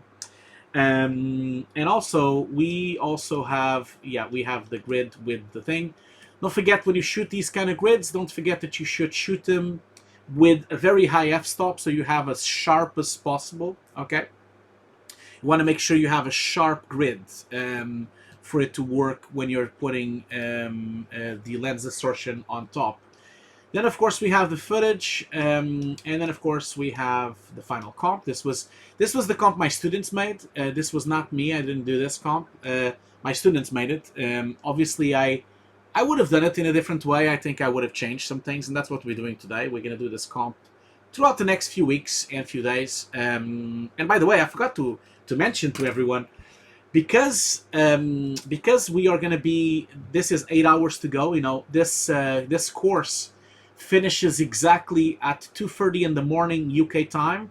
I want to be live on Twitch when this is over, and so I'm going to be live on Twitch doing a stream from around 1 o'clock in the morning tonight, but I won't be doing compositing this time. I'm going to be doing something that people have asked me for a long time. I'm going to be playing Doom Eternal a little bit from 1 o'clock in the morning. And then I'm going to be playing this thing as well. So I have these two fellas here to play around with tonight. So my thought was that around 1 o'clock UK time, I'm going to join Twitch and play one of these two. Most likely Doom, because I'm really enjoying it. I haven't played Resident Evil 3 yet. Just arrived yesterday. So, so CG Rockstar, I'm going to stop the stream, go for dinner. I'm going to stop the stream, go for dinner, watch some TV, and then I'm going to come back to the stream. Okay, so I'm gonna return to the stream. Will be until 8 o'clock the evening on UK right now, so it's gonna be for another 2 hours this stream, and then I'm gonna stop the stream, have dinner, and then I'll have these two to play. So let's go back to here. There's a couple of questions here I can see, but I don't see the questions on the Linny's page. Let me see, maybe I missed her. Did you put the questions here, Linny, on the other thing? I think, yeah, that's right. The link that you guys are sharing here, that's the link for our Eric Alba. So yes, it is true. This is an Eric Alba grid. It is, actually. I worked with Eric Alba quite a few times. It's funny that he actually writes this. This is the lens distortion grid. Thank you, your visual effects team. That's so funny. But yeah, Eric Alba, I've worked with him a couple of times. He was a VFX supervisor for some of my productions at the mill. And this is the website. It's called 24liespersecond.com. And yeah, he has the grids here, all the grids to download. Not only he has the grids, but also he has a really nice website with equipment for visual effects. So you should definitely look into that, okay? So let's see here. I have some questions on Discord, I guess. Okay. Okay. I can see that Statue CG has already shared the email. Okay, cool. But I'm gonna like talk to him later on. Oh, okay, so I have a bunch of questions. Oh shit, I have a lot of questions here. I can see that. Okay, so is there all these questions related to Nuke? I hope they are. Yeah. So Rashput is asking, pre-molt passes to check is to use unpremult node. The edges extend. That means it's pre-molt, right? Yeah, that is correct. So if you want to know if a CG pass, this is a really relevant actually question to what we're doing currently. So if you really want to know if this is pre-molted or not, obviously there's a couple of ways of you discovering if it's pre-molted. First of all, if you look at the CG's edges, you can kind of see that this is pre-molted. Why do I know it's pre-molted? Because the alpha channel and the RGB matches, okay? As long as the RGB and the alpha matches, that means that the alpha channel, which has these gray pixels, have matched the color, that means the color has already been multiplied by its alpha. So that's how you notice if the image has been multiplied or not. It's when you see that your RGB is been faded. Basically, RGB is already basically pre-multiplied. And like you said, if I put an unpremult, here, you can now see that the edges have been extended. So you see, now his nose is full. And if I disable the premult, you see the edges, or this is the regular render that came out of V-Ray, and now this is the full pixels of the unpremultiplication. And as you can see, the unpremulted edges do not match the alpha channel. So you see, this is the trick for you to know. Whenever the alpha channel does not match your edges, that means that the image is unpremultiplied. If the edges match the alpha between the color, then they are match. Okay, this is our little tip of the day. I hope that helped your question. So you have another question. Says your other question here says 3D camera or stereo conversion, which would you prefer?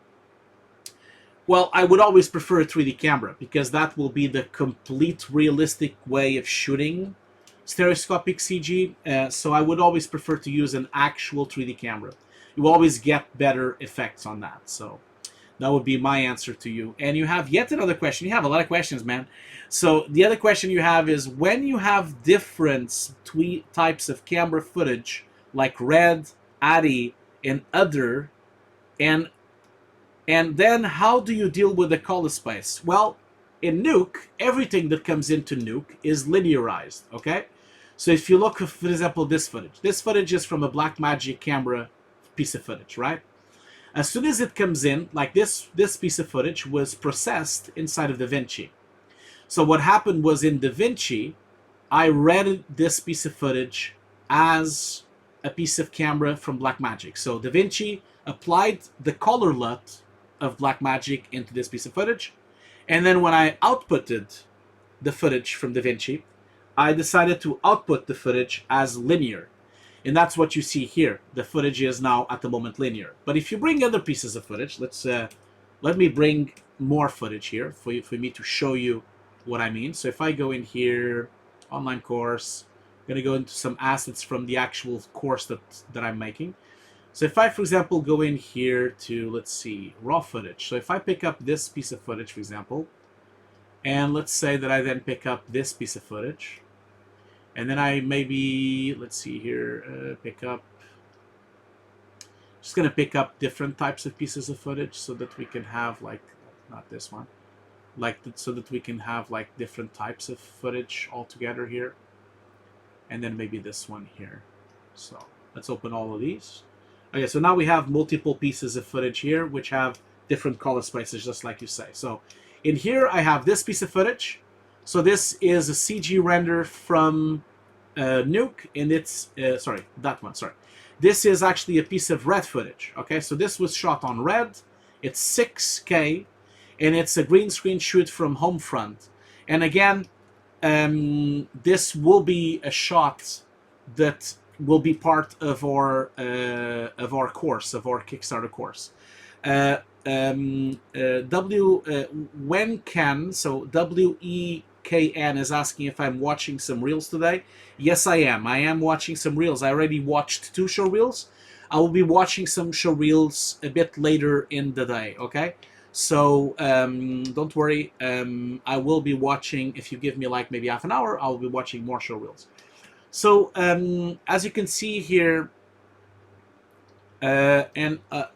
Ogdriz says, if we are taking the course and we do these projects, are we allowed to use them on your reel? So not all the footage is allowed for the show reel. So for example, this footage is not, because it's from the client, so you can't use it on your show reel. But this piece of footage you can use because it's from a project of mine. And this piece of footage you can use on Showreel, and this monster you can use on Showreel, because these are shots that are from my own productions. So, but this one, unfortunately, you cannot use on your Showreel because it's actually owned by Deep Silver, not by me. Because this is owned, this is owned by Deep Silver and owned by the people that own Homefront. So you can use the plates and you can learn from the plates, but unfortunately you can't really use them on your showreel because they don't belong to me, you know. So that's why. So to answer your question, so this is a piece of footage from Red, right? And so this is a piece of footage of Red. If I open up the read node, you can kind of see that the footage came in, and I am using, let's open up the color space here. Where's the color space? So I'm basically using the red color space to bring in the footage. And because this is actually the SDK of Red, and if I open up this up, you can kind of see that it's coming in as color space Dragon Color 2. Gamma curve is half float linear, and it's obviously being outputted to linear. Because this is how Nuke operates. That's why you always have a color space thing here. Nuke always brings something in, it applies a specific color space to the image, and that color space, LUT, will convert the image to linear. That means this piece of footage, which used to be red, has come into Nuke, it's been applied with a red LUT, and now it's linear. And as you can see, it still has all the dynamic range that it used to have from the original piece of footage. The same goes for this one here. So this piece of footage comes from a Blackmagic camera. So this is actually coming in as a DNG, and if I open this up, you can kind of see that it actually was shot as an sRGB DNG. And obviously, when I apply the color space of sRGB, it's now being applied to linear.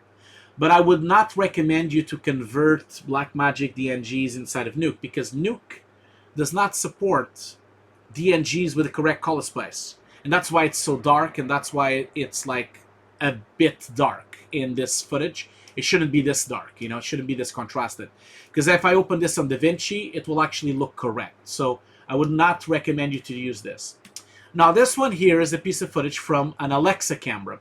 So this is a QuickTime with an Alexa color space. You see it's an Alexa V3 log C.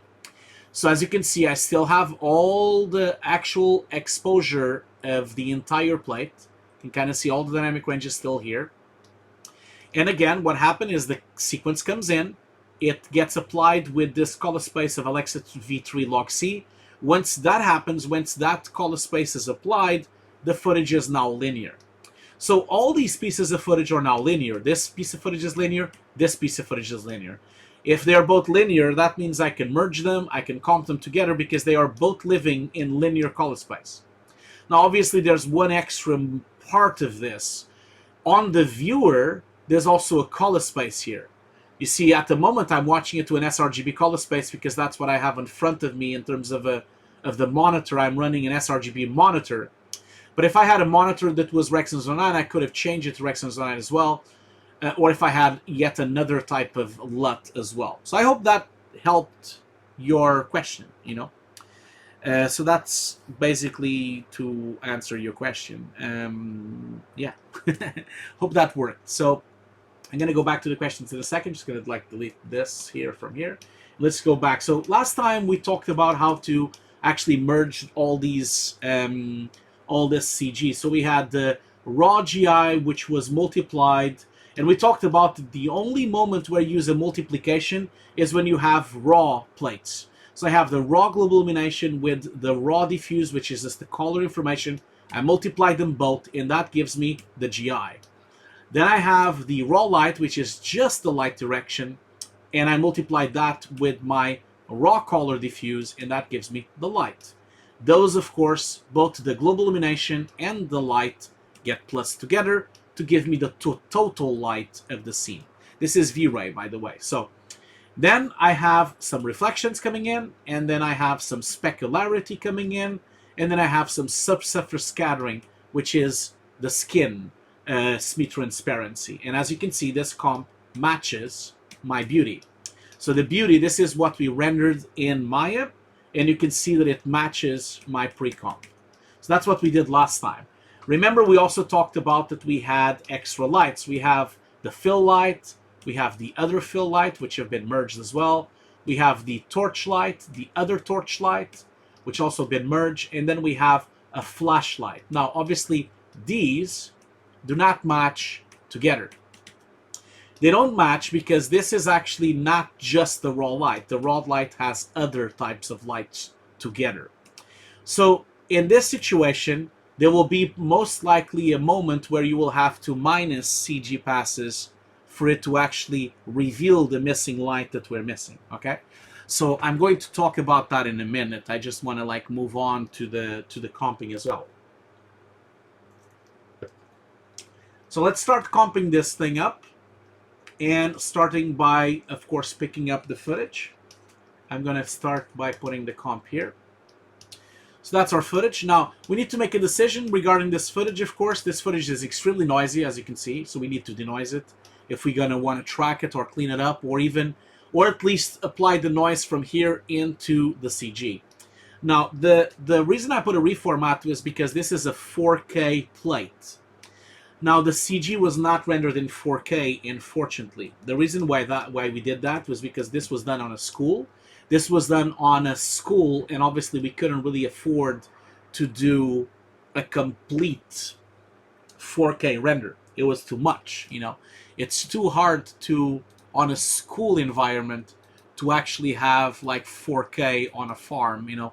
Schools usually don't have very good farms, so it's not that easy. So we have to make a choice. We either want to scale up the CG, which might be a bit too much, because at this stage, if I reformat the CG to that big, like if I decide to reformat it to 4K, that might be a bit too much. It might soften the CG a little bit. And as you can see here, if I look at this, you see that's how it used to be, and that's the softness that comes in from scaling this footage so much. But to be honest, we could keep it in 4K because it might be nice for us to actually render it in 4K, because it might even give some softness to the CG. So if it gives some softness to the CG, that might actually help for us to comp it. So I'm actually going to scale it to the exact resolution of the footage. I'm going to try that. I didn't do that when we did this comp. So, and that means, because the footage is soft anyway, so then the CG will be soft as well. I think that's going to help, because I really wanted to deliver this shot in 4K. So I'm actually going to, and this is actually a trick. This is the tip of the day for people here as well. This is a trick that we used to do at the mill all the time when I was the head of Nuke at the mill.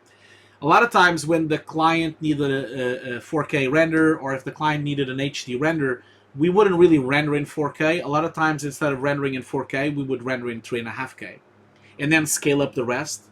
The reason why we did that is because scaling up the shot might actually help to soften the image.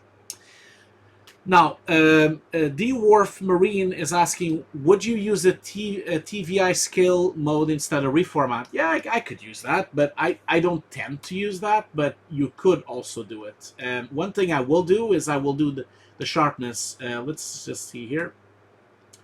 TV scale, oh, this is actually, no, I'm not going to do that at the moment. Wait a minute. So what I will do, though, because I'm scaling so much, I want to be careful with the pixelization and softness of my scaling, and especially the sharpness of my scaling. So I'm actually going to put a lock tool in here, because I want to kind of like convert it to lock tool in, scale it, and then put another lock tool in. Now, please understand that what I'm doing with this scaling is not very usual.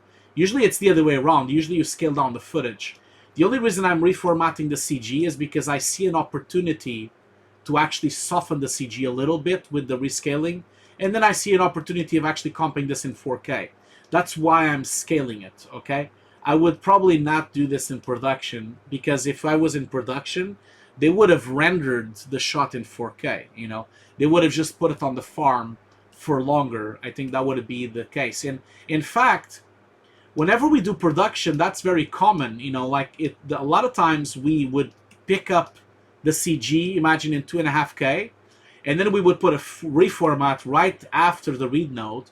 Why would we do that? Because imagine when later on, at the end of the production, imagine that the render farm is more available. So now, at the end of the production, maybe people would be able to render this CG in 4K. So if they can render it in 4K, that means that I can then replace this, you know, because let's imagine that then someone brings in, so this is the 2.5K render, which I've scaled. If someone brings in, and then of course I would do all my comp, you know, like after this, it would be my composite, which would be very large. So if I put it right at the beginning, that means once I get the 4K, imagine that this is now 4K. Let's just pretend for a second, okay?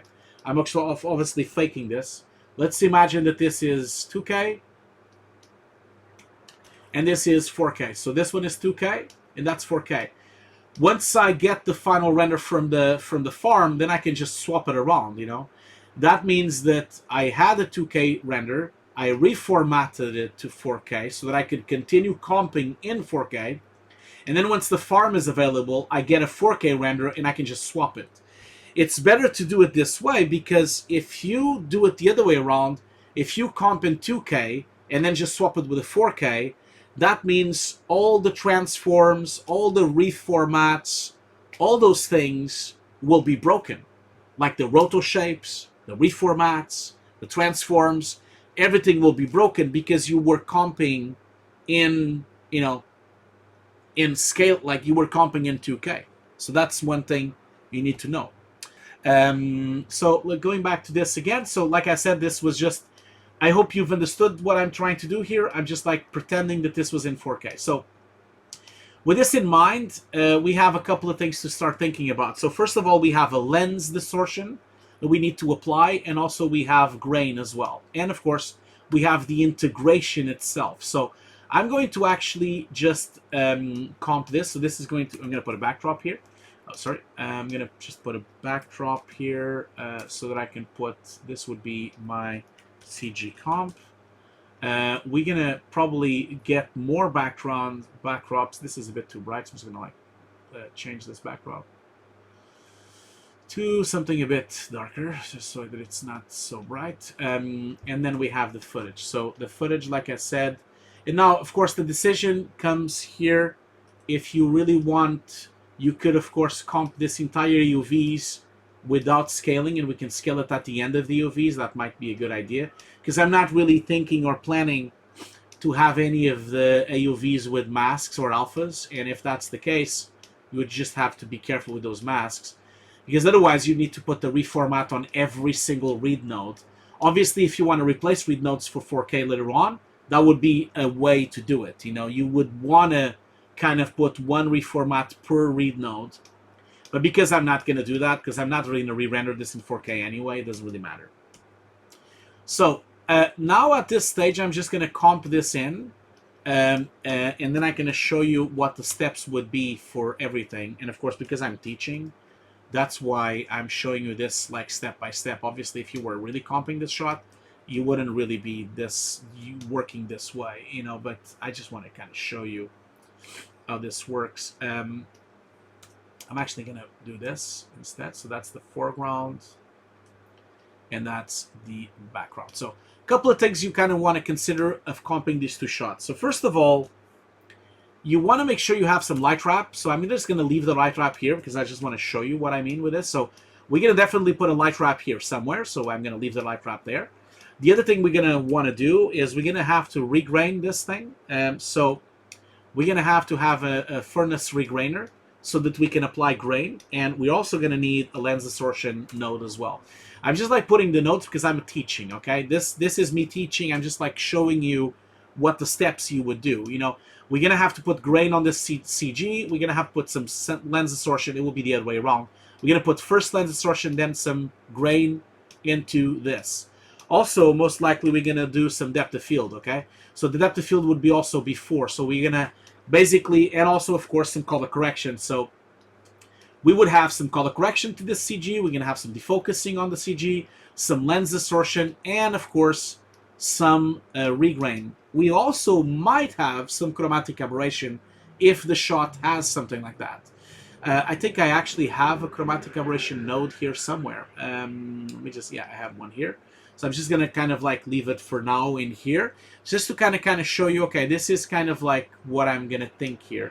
Obviously in here, we're also going to have to kind of tweak these layers so that we have a proper color correction on all of them. And we need to be careful with the alpha channel and the pre-multiplication rules as well.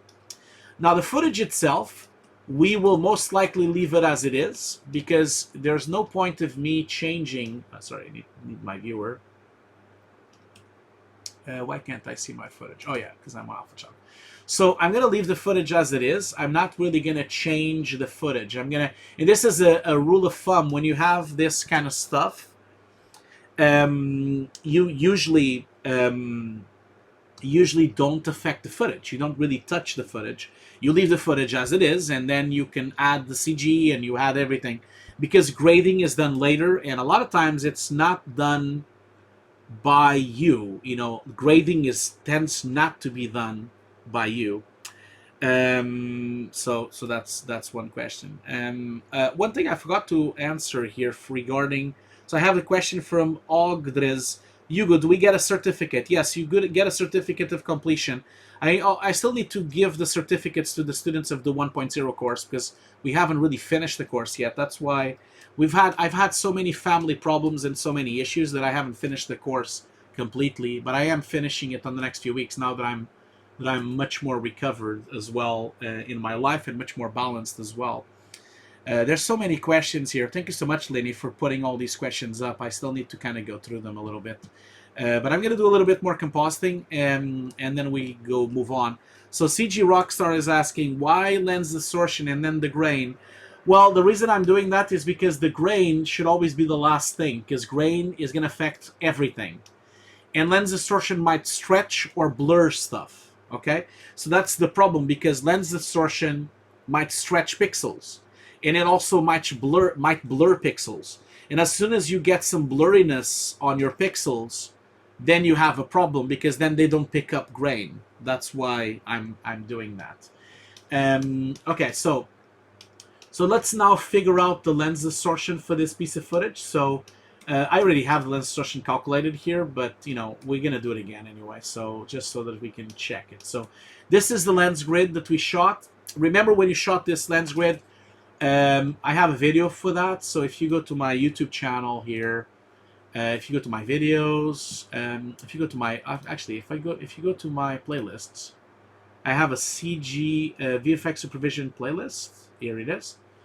And you can see on my playlist I have how to shoot a lens grid. I also have VFX Supervisor Gear, VFX Supervisor Gear Part 1 and Part 2, and also how to do an HDR on set. So I would recommend you to watch this first video. Why do we need lenses grids? And maybe watch that video. That video kind of explains a bit. Sorry about that.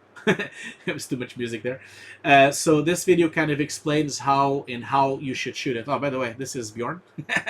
So we just kind of finished exactly on the frame of Bjorn. So that's Bjorn here. Hi, Bjorn.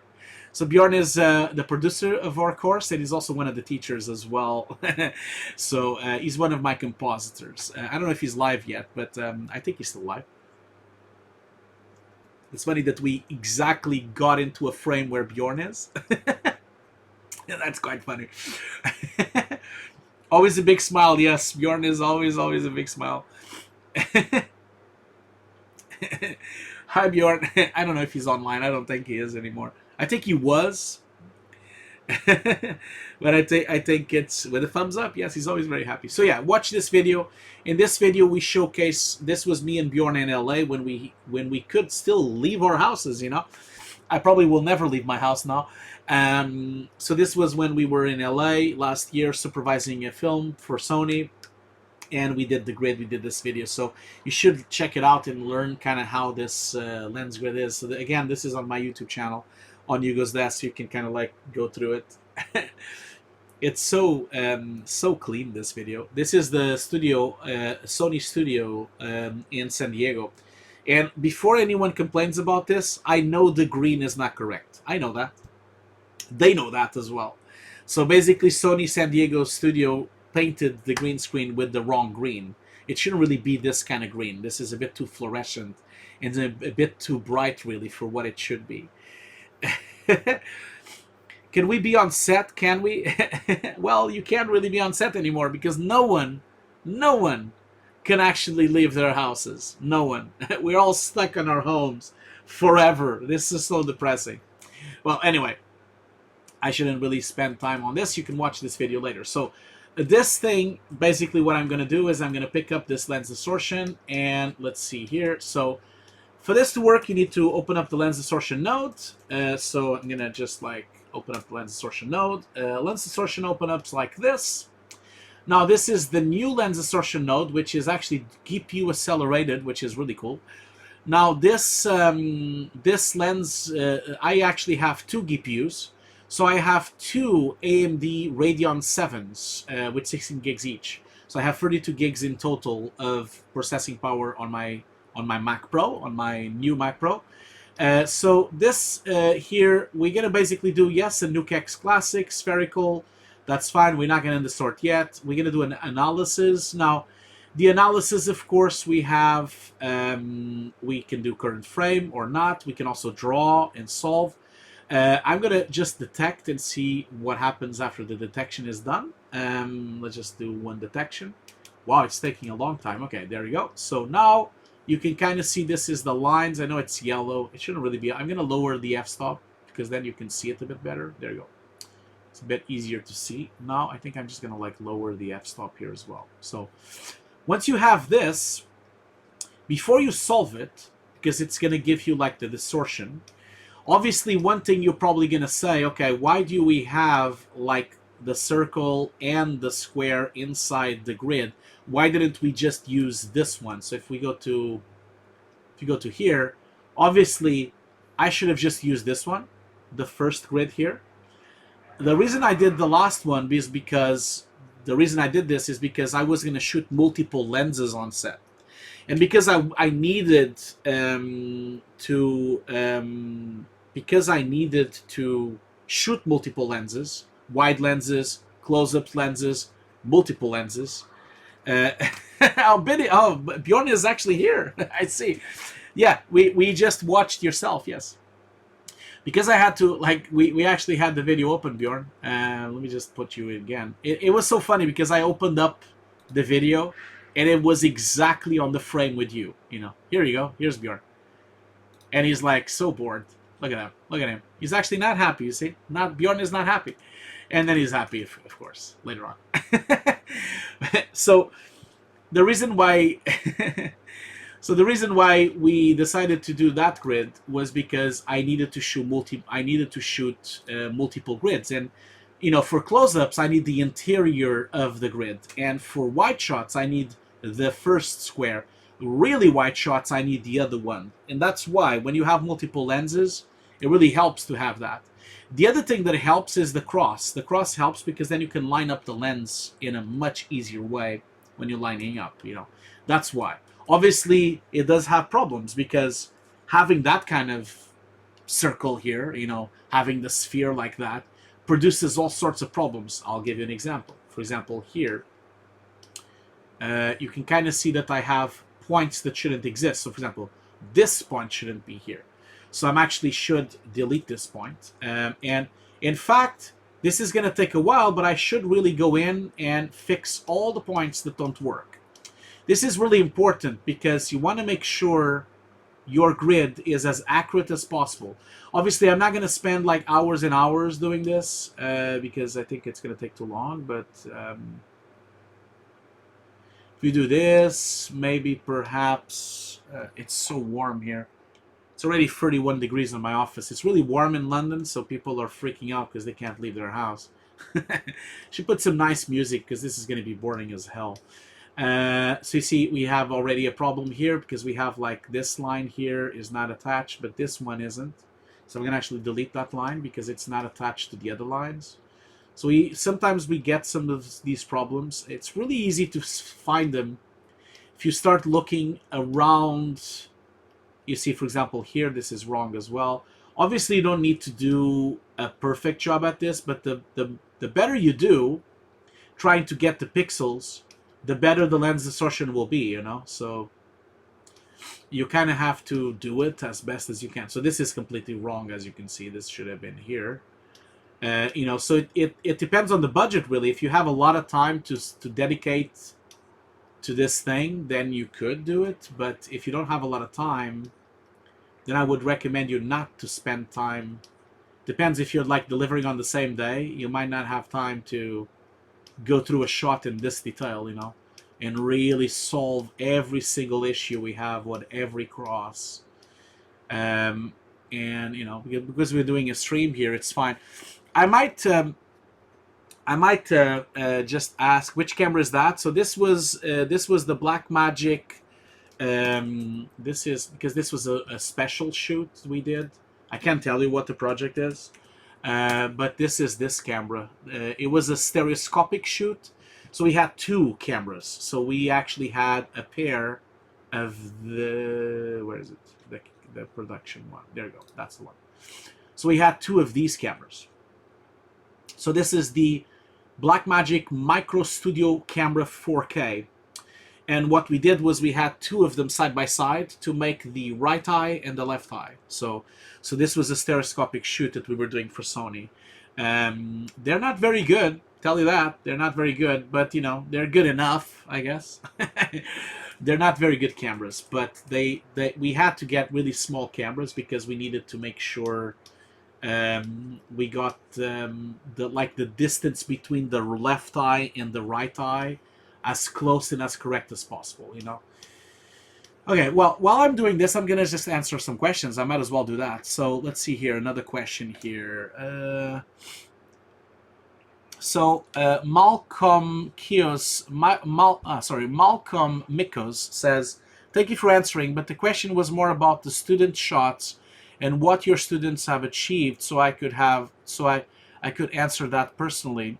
As I said, nothing like that be found on the internet. I'm asking because now I want to decide wherever I go to your course or Compositive, and as those guys have pretty damn reels." Yeah, sure. They have really good reels, of course, but you need to understand that our course is not over yet. So we've been doing our course for 1.5 years now, and we're just now finishing the course. So no one actually did a showreel yet. A lot of our students have already started working, but no one has made a showreel because we just started. We started in 2019, so we only started 1.5 years ago. So like I said, it usually takes about up to 2 years for people to actually do a good showreel. So we don't really have showreels yet. So, you know, you can take my information into a grain of salt. It's up to you if you want to do my course or Compositive. You know, I don't know their course. I have no idea if it's good or not. You know, good luck with everything, of course. And I hope it works out for you, you know. Really hope it works really well for you. Let me just continue reading some questions here. So the other question I have here is Black51 says, "Could you take a picture of the lens grid on a big screen TV without having a printed one?" It doesn't really work really well, that filming it with a TV, and I'll explain why. Because if you film it with a TV, then you have a frequency issue. You might have frequency problems depending on what shutter angle you're shooting, and also a TV is not big enough for wide lenses. For example, in this shoot, we were shooting a 12mm lens, so we couldn't really use a TV. A TV is not big enough for you to actually catch the entire aspect of a lens, you know. These lenses are really big, so they are very wide. Like this was a 12mm, so it's so wide that a TV, a 55-inch, would not be enough. So, not saying that it's not possible. It is possible. But I would not recommend it. I would recommend the printed grid.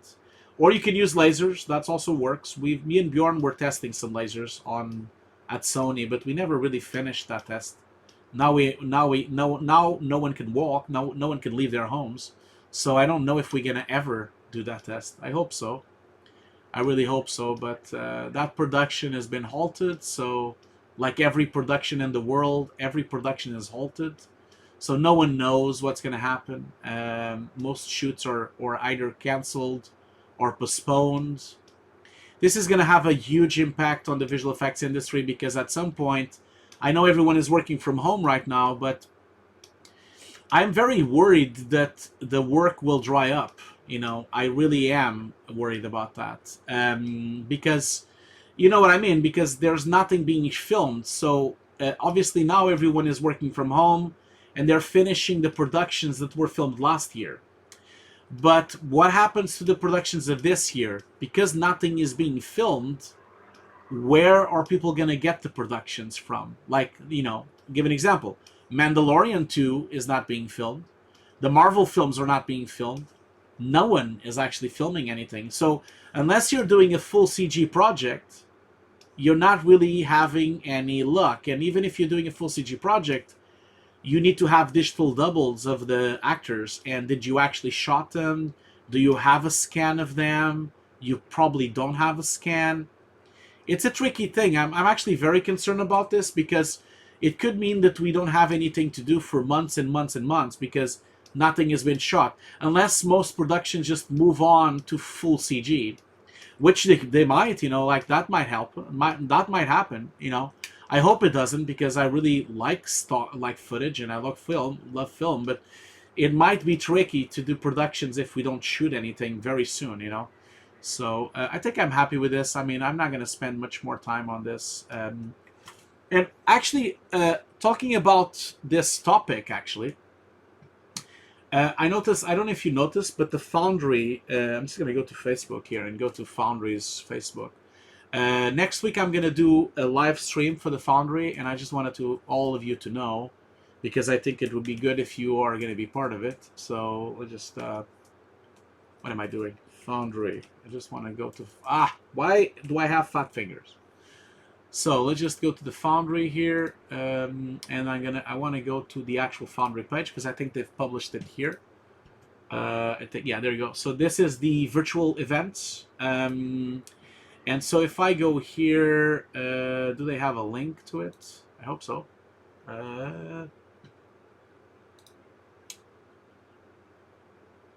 Yeah, so these are some of the Foundry events that they're doing during these next weeks. Obviously, you should do this one in 5 days. This is my session. It's actually called It's With Me. As you can see, I'm here. So this is a Foundry session. It's called Alternative Methods of Income for the Creative Industry. And this is going to be a really good discussion. It's going to be a video and a Q&A.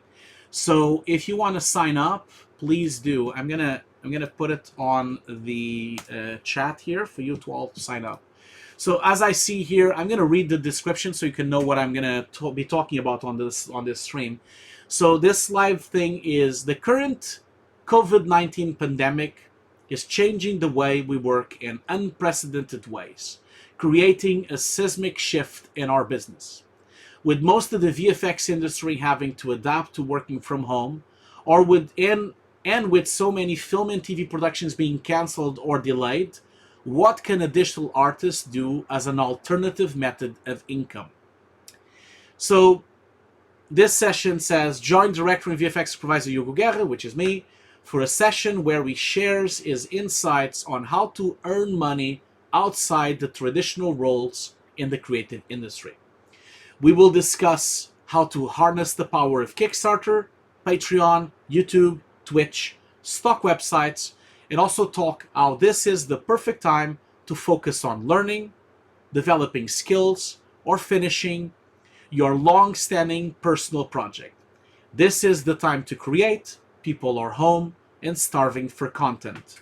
So you can kind of see from my text what I'm trying to talk on this stream. This live event from the Foundry will basically be to talk about how people that now are going to start not having work, because the footage is all filming is paused, no productions are running. So we're going to have this issue. A lot of people are going to be out of work because of this. So you really need to start looking at personal work. You need to develop your skills. You need to learn compositing 3D. You should develop your skill sets and register on as many events and courses as possible. And also, I think you need to start thinking of alternative methods. You should look into stock websites. You should look at YouTube videos. You should look at Twitch streams, getting a Patreon. You should really start moving away to a platform where you can actually earn a little bit of money by yourself. It's very important, okay? So that's what I want to go through on this session. I think it's going to be a nice session. So you don't need a company to register. Anyone can register on this. So you don't need a company at all. You can just put not available or something like that. It can be anyone to register. Yes, learn, improve, but also earn some money in the long run. So, okay, so we're gonna do another break, and then when we come back from the break, we are going to do another giveaway. Okay, so we still have 2 more courses to give. So we're gonna give another giveaway for free. So More we're to the gonna give left. No, no, a little bit more to the right. a little bit more to the A little left, bit more to the left. a little bit more to the right, No. a little bit A more to the little right, bit to the right. a Just little a bit more, little bit more to the left. just a little bit more, Just a little bit more to the right. a little bit more. Just a little bit more to the left. Thank you Just so a bit more much, to the right. Dom Mator1 for the subscription tier 1. Much appreciated. Don't forget, everyone here on the chat, if you want to support my channel and help me survive through this time and actually do more streams and teach more people, make sure to subscribe to my channel on Twitch. And if you have Amazon Prime, it's completely free for you to subscribe to my channel. And that means that I can get paid by Amazon and you don't have to pay anything. Okay, so feel free. If you want to support my channel, please subscribe to me on Twitch or become a Patreon as well. You know, like that's the other thing as well. Don't forget that I have a Patreon. And on my Patreon, I have several tiers. You know, if you pay $1, you can vote and you can be part of the credits of my videos. If you pay $5, you get all my Twitch replays, all of them. And that means like there are 27 streams that I've done already with workshops, with tips, with everything. There's 4 workshops that I will give available for free. If you want to be a producer on my credits, you can have a $10 a month, and also you can make suggestions for videos. And not to mention, for $20, you can get some of the scripts from my videos. For $25, you can actually suggest a video, and I will make that video just from your suggestion.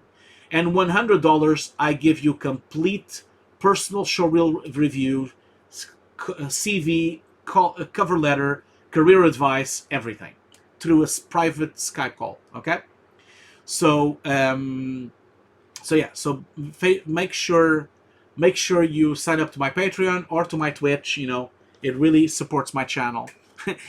Daniel is asking, where can I find the video a little bit more to the right, a little bit more to the left? So that GIF I found on the internet, but the audio, it's me. Okay, I've recorded the audio myself, so it's mine. The audio is my voice. The video is not mine, of course. I don't know who did it. I have no idea. So let's do a break, 5 minutes again. So don't forget, when we come back, we are going to do another giveaway, okay? When we come back, the first thing we're going to do is we're going to give a giveaway, which means you have the opportunity to have a free course, the 500 tier, which is the cheapest, the basic course, for free. So feel free to stick around. If you want to be part of my course, you can do so, okay? A lot of people asking me about my t-shirt for Van Damme, the Van Dancer. This was actually bought online. It's not mine. I didn't do this. I purchased it online. I can't remember the name of the shop, so I need to go and find that. I need to find it. So let's do a 5-minute break, stretch our legs, get some water, and then we'll come back and we'll do another giveaway for 1 more license, okay? I'll talk to you very soon. Don't go anywhere. I'll talk to you very soon.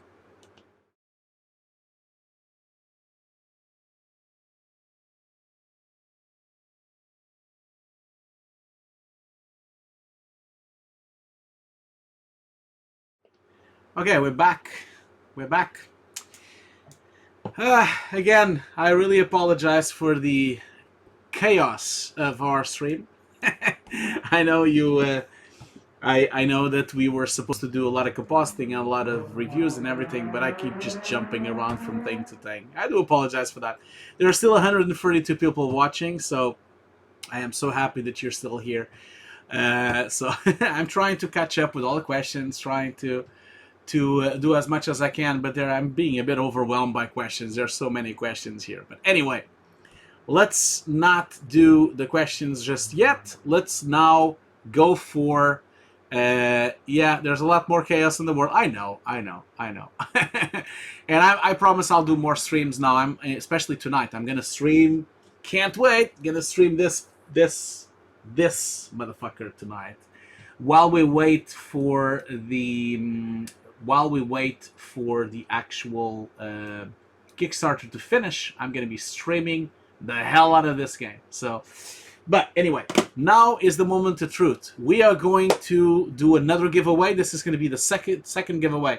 Remember what I said in the beginning. We're giving away 3 free licenses of this Nuke course, okay? Like I said, don't forget, as I mentioned, we're not giving away the full course, okay? We are only giving away the basic course. Oh, sorry, my cable is a bit stuck here. There you go. Now I have the cable. So we're only giving away the basic course. That means that you are not going to have the full course. Don't worry, you can still upgrade at any time. So the basic course is like 100 classes. So, you know, it's already more than enough. Anyway, let's you already know the drill. Remember, anyone that wants to earn this course, the only thing you need to do is to talk on the chat. So if you say something on the chat, you'll be eligible. Right now, I have 30 people eligible on the chat. If you say something on the chat in the next 10 minutes, you'll be eligible. No, not next minute, maybe like next 2 minutes or so. So don't forget to say something in the chat. But you don't need to keep repeating, okay? Because if you start repeating too much... No, a little bit more to the right. Thank you so much. A little bit more to the right. Macalaby for the resubscription 6 months. He says, please. Okay. A little bit more to the left. A little bit more to the left, a little bit more to the right. You guys don't forget, like, you know, I really am sorry. You know, I would love to give this course to everyone for free. I would. I'll be honest. I would love to do that. But you guys know it's not possible. I have 3 full-time teachers. We have to make a living. We've been working on this course for 2 years. It's over 125 classes. It's over 70 hours of videos, you know. It's like 70 hours of video.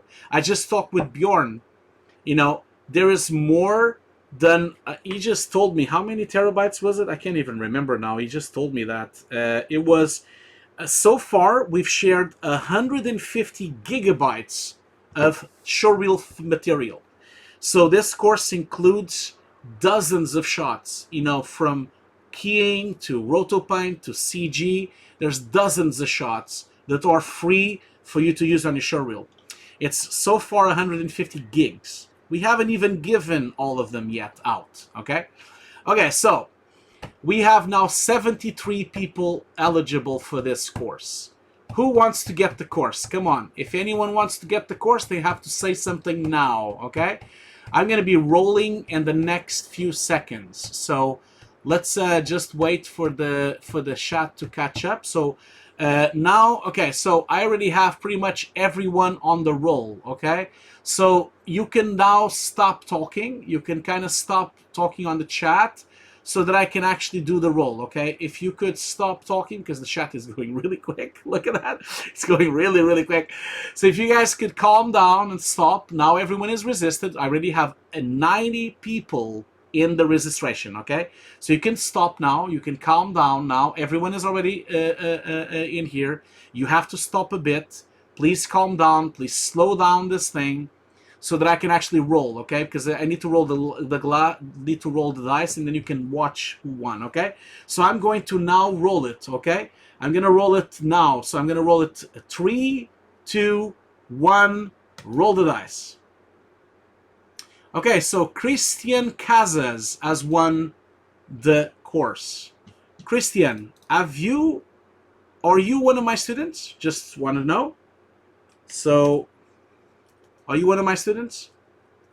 Okay, is it correct? Are you one of my students? Can you let me know? Because I have no idea if you are or not. So maybe let's let Christian say something as well. Is he still here? It would be good if he's still here. If he's not here, he's gonna lose it. I hope he's here. Is he here? No, you're not my student. Okay, great. So, Christian, since you're not my student, let me ask you, like, would you like to do this course? Would you want to learn Nuke compositing? Is that correct? Do you want to learn Nuke? Are you happy with earning this? Are you happy with that? I hope you're happy. Let me know in the chat if you're happy by getting this free course in compositing. Yes, for sure. Great. Well, congratulations, Christian. So, Christian, Don't forget, if you want to get this this course for free, don't forget to contact me, okay, privately. You can just contact me either privately, or you can contact me on Twitch privately, or contact me on Twitter or Facebook or Instagram. Just contact me and I'll give you access to the course, okay? Obviously, the course, you know, is not going to be done yet. We still need to wait for Kickstarter to approve the entire course, but make sure you, yeah, thank you so much, Sajels. Thank you so much for the help. So make sure you, yeah, no problem. Thank you for watching the stream and thank you for being here. Much appreciated for you to being here as well. So don't forget, everyone, we still have one more giveaway, okay? We're still going to give the course one more time. And that will be at the end of the stream, okay? The end of the stream, we're going to do the last giveaway. And also, don't forget, like I said a couple of hours ago, all my students, all of them, the students, I will do more showreel reviews, don't worry, I will do more. All my students, the students of the 1.0, the students of the 2.0, the students of the 3.0, any student of this course will be eligible to win a complete free Nuke license, a commercial Nuke license, okay? The Foundry has given me 2 licenses to give away, and this will be only available to students of my course. So if you are actually on the fence to do this course, you know, if you're kind of still planning, if you're still trying to decide if you want to do the course or not, maybe then think, okay, maybe I'll do the course because I will maybe win a full commercial license, you know. So keep that in mind, okay? If you have that on your, if you're kind of like on the fence on this course, just have that in mind, that I am going to give away 2 complete Nuke licenses, commercial licenses, to 2 students of this course. And this includes all students, the 1.0, the 2.0, and the 3.0, okay? Okay, so let's just wrap up the lens grid, and then I'm going to jump into some showreel reviews, okay? I'm going to just jump into the lens grid again, so let's just do that. Look at that, guys, 7 hours to go. Don't forget, I am going to be live on Twitch later on tonight, playing Resident Evil 3 while this is going. So let's go back to Nuke. So as I said, I'm not going to spend forever trying to tweak this. I'm just going to maybe tweak these 2 because these were a bit weird. I saw them on the distance, and I think I'm going to leave it, and this one is also not supposed to be here. I think the rest, I think I'm happy with it, at least a little bit. But yeah, of course, if I was in production, I would really go deep into this and do it really perfectly, okay? Obviously, this is not a production. So once I've done that, once I clean all the lens grids and I do it as best as I can, then I'm going to pick up this thing and I'm going to hit the solve button, okay? Once the solve button is done, as you can see now, it's solved, and I have my solve error, which is 0.2. It's a really good solve, so I'm not going to really change it. And as you can see now, I have my distortion. So how do I know I have my distortion? You can kind of see by looking at here. So if I now go into the tab of my lens distortion, you can kind of see that this is now undistorting. And I'm going to just pick this up and enable and disable. So you see, this is the actual distortion amount of this shot. I'm going to put it in full screen so you can kind of see it. So this is without, like, this is the actual shot we shot with a 35mm on the Blackmagic 4K camera with a sensor, 35mm sensor. And this is how much distortion it has. As you can see, it has an enormous amount of distortion. And this distortion needs to be applied into the CG, okay? So that's something you need to kind of think about, okay? So I have a question here, a quick question from L. Is it F or L? Yeah, LXH87 says, will 3.0 and below students get the content of 4.0? Yes, they will. Yeah. So as always, every single person that signs up to the course will always get the new stuff that comes on, you know? So like next time when you basically buy the course, like when I do the 4.0 and I put new stretch goals and I put new classes, those new classes will be available to the students. There is one exception though. Please keep in mind that the people that have signed up to the basic course, will not have that access, because the basic course, you need to have the full course to have access to everything, okay? Like, so that's where we've done a difference, because we've never had a division here. But whenever you sign up to the basic course, you can do the basic course, and then at any moment you can always upgrade to the full course, okay? The full course is what my students are doing currently. So keep that in mind. Okay, so now that we have the distortion, we can now pick up the distortion. This is the distortion we've made. And so I can just quickly test it here by having it on my CG. So obviously we don't want to undistort the CG. We want to redistort the CG. Now, as you can see, this is a problem because, of course, your CG is not the same resolution. So I'm going to actually not put it here. I'm going to put it on where I should have put it, which is in here. So after I reformat it, I'm going to actually put my distortion. I'm going to put it in here.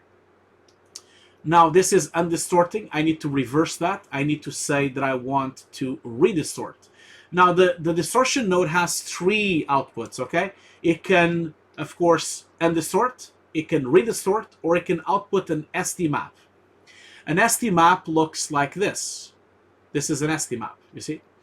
An SD map is really powerful because you can then output an EXR for other departments. You know, so imagine like other people on the company might need to use this lens, or someone in the company might need to use this distortion from another shot, you know, so that's why we output SD maps. So I'm not going to do an SD map, I'm going to do a redistortion. So now the problem, of course, we're going to have on this shot here is going to be, wait a minute, I can't see, oh yeah, sorry, I have to go to RGB here again. The problem we're going to have on this specific shot is the CG artist, when they render this, you know, you see I'm basically redistorting the plate. You see, the issue we have here is, you see, we're losing about 16 pixels of the footage, and we might be losing pixels on the edge here, you see. So you see, that's the edge of the CG, and if I put the distortion, I'm actually stretching my pixels. You see that? It's actually stretching my pixels. It's actually breaking my edge. The reason for this is because, obviously, if someone in CG would have done this, you see, we have a little problem there, this little edge that is broken. The reason for this is because in CG, someone should have done what we called a scan, an overscan. You know, like we actually see it on the scan line render here. You see we have an overscan here. So in the CG department, they should have done an overscan on 3D, and they didn't do it. So because they didn't do overscan, because I'm not going to re-render this, I'm going to have to fake it by just basically scaling up. So basically when I merge this, because I have that there, I will have to go in here and just scale the entire thing, just so that I don't have those pixels, you see. So you see, those are the pixels that I'm talking about. So if I now do that, I have to basically scale the image by 1.005. It's not much, but it's going to be necessary. Obviously, it's not a big deal, but you see, I had to like zoom in into the footage for me to, and obviously by scaling I'm softening the footage as well. So this is a problem, obviously. It would be much better if I can actually have an overscan render. That's what I should have done, okay? Okay, cool. So, and so yeah, so now we're starting to do this. Obviously, the other thing now that I would start doing is I would start putting the grain and the ZD focus and of course the AUVs as well. But we're gonna get back to this shot later. We've done this shot for a little while now, and I know I'm always jumping around from thing to thing, but I feel like now a lot of people have already asked for the showreel reviews, so I'm gonna do that now. Okay, I'm gonna actually move on to a showreel review, and don't forget we still have one last course to give away today. So I'm going to jump on. I'm going to go into the question. So Sajels is asking me here on the moderation if we can get rid of the Twitch mods. Well, Sajels, you don't need to. Like, that Twitch mods has other people that are already also mods. Because we also have there's 2 more people, I think. Yeah, so Akam is also a mod, and Bjorn is also a mod. I need to add Bjorn to this as well. Because he's also a mod as well, but I'll add him later. But I'm going to go into Lenny's questions because Lenny has posted a bunch of questions here, so I'm gonna just so Basher is saying, what about only scaling CG after distort, like CG distort scale? Yeah, you could do that, Basher, but the problem is because my CG, you see the problem with that, Basher, I'm just gonna go back to Nuke and to show you. The problem with that is because if I do that, you know, this CG was tracked into that camera. So if I'm scaling the CG, I'm gonna, you know, obviously it would work if I, what you're saying here, it would be this, you know, like let's say we do that. And so now I'm basically scaling my CG directly here. And so I'm doing the scaling here, you see. And then I merge against the footage. Obviously this way, I am effectively putting the transform here and not on the footage. This works for this piece of footage. It works for this piece of footage because although the CG is tracked to the plate, it's not a problem because there's nothing attached to the plate. But if we were having a wider shot, we would have had a problem. And the problem would have been that we would have had a sliding on the track because of these extra pixels that I'm sliding, you know. So this would not be feasible if the CG, for example, would be there, you know, like, because if the CG would be attached to the floor, for example, or if, for example, if imagine the CG is attached to this tree, or imagine the CG is attached to this person. If that's the case, then it would have slipped the track, you know. One thing you can already see is that I have a huge nasty black edge around the CG. And the reason for that is because I have not done pre-multiplication rules. That's why you see a nasty black edge everywhere. We haven't done you clearly see it here, you see. That's because we shouldn't pre-multi the CG before we scale or before we even merge anything. So this needs to be done, and we need to properly do pre-multiplication. But I'm going to get back to that in a minute. Let's now just finish off the questions. And then once we finish off the questions, I'm going to then do another showreel review. So let's do this here. So questions, where was I? Lenny put all the questions here, so I'm going to just, let's see here. Yeah, so Polymonger asks, how do you get around resolving shooting lens grids for anamorphic lenses, especially rack focusing? So Polymonger, I hope you're still here. The way you shoot rack focusing or anamorphic lenses is you need to shoot the grid on multiple, like for example, if you have a zoom lens, you need to shoot the grid in multiple zoom stages. That's the only way. And basically what you do is you need to like defocus with your lens so that you get the anamorphic stretching and breathing of the lens. And once you get the breathing of the lens, then what would happen is you can have a reference of how the breathing of the CG should be. Because anamorphic lenses breathe, you know, you have like this kind of scaling up and scaling sideways. I think I actually... I have put a document of that on my video, so I'm just going to go into my YouTube channel here. I think I have on my video, on my display, like the distortion video that I was talking about, which is this one. I think I put a document here. Let me just pause this. I think I wrote it here. Let me just double check. What distortion onset? Yeah, I think it's this one. Let me just double check. Oh, oh yeah, because he... That's right, I think he removed that article. I think it's this one here. Yes, it is. So you should read this document. I'm going to share it on, like, well, you don't need to, I did not share it. So if you go through my video here, that's the link here, because I know Niles removed the link, but I still have it here. So I'm going to just share it here. So Polly...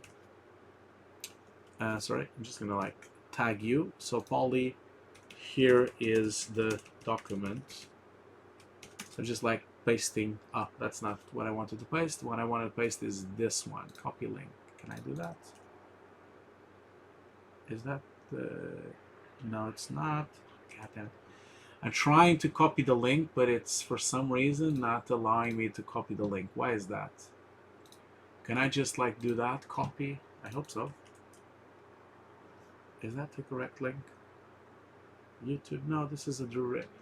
Yeah, for some reason I'm having difficulties copy pasting this thing. Why is that? Trying to do a copy-paste. How difficult it is to do it copy-paste. Ah, there you go. So, Polly, that's the document I'm talking about. So, on this document from Niles, he does talk about that. Like, if I scroll through the document here, I think at some point he talks about breathing the lens grid. Where is that? Sorry, it's somewhere here, man.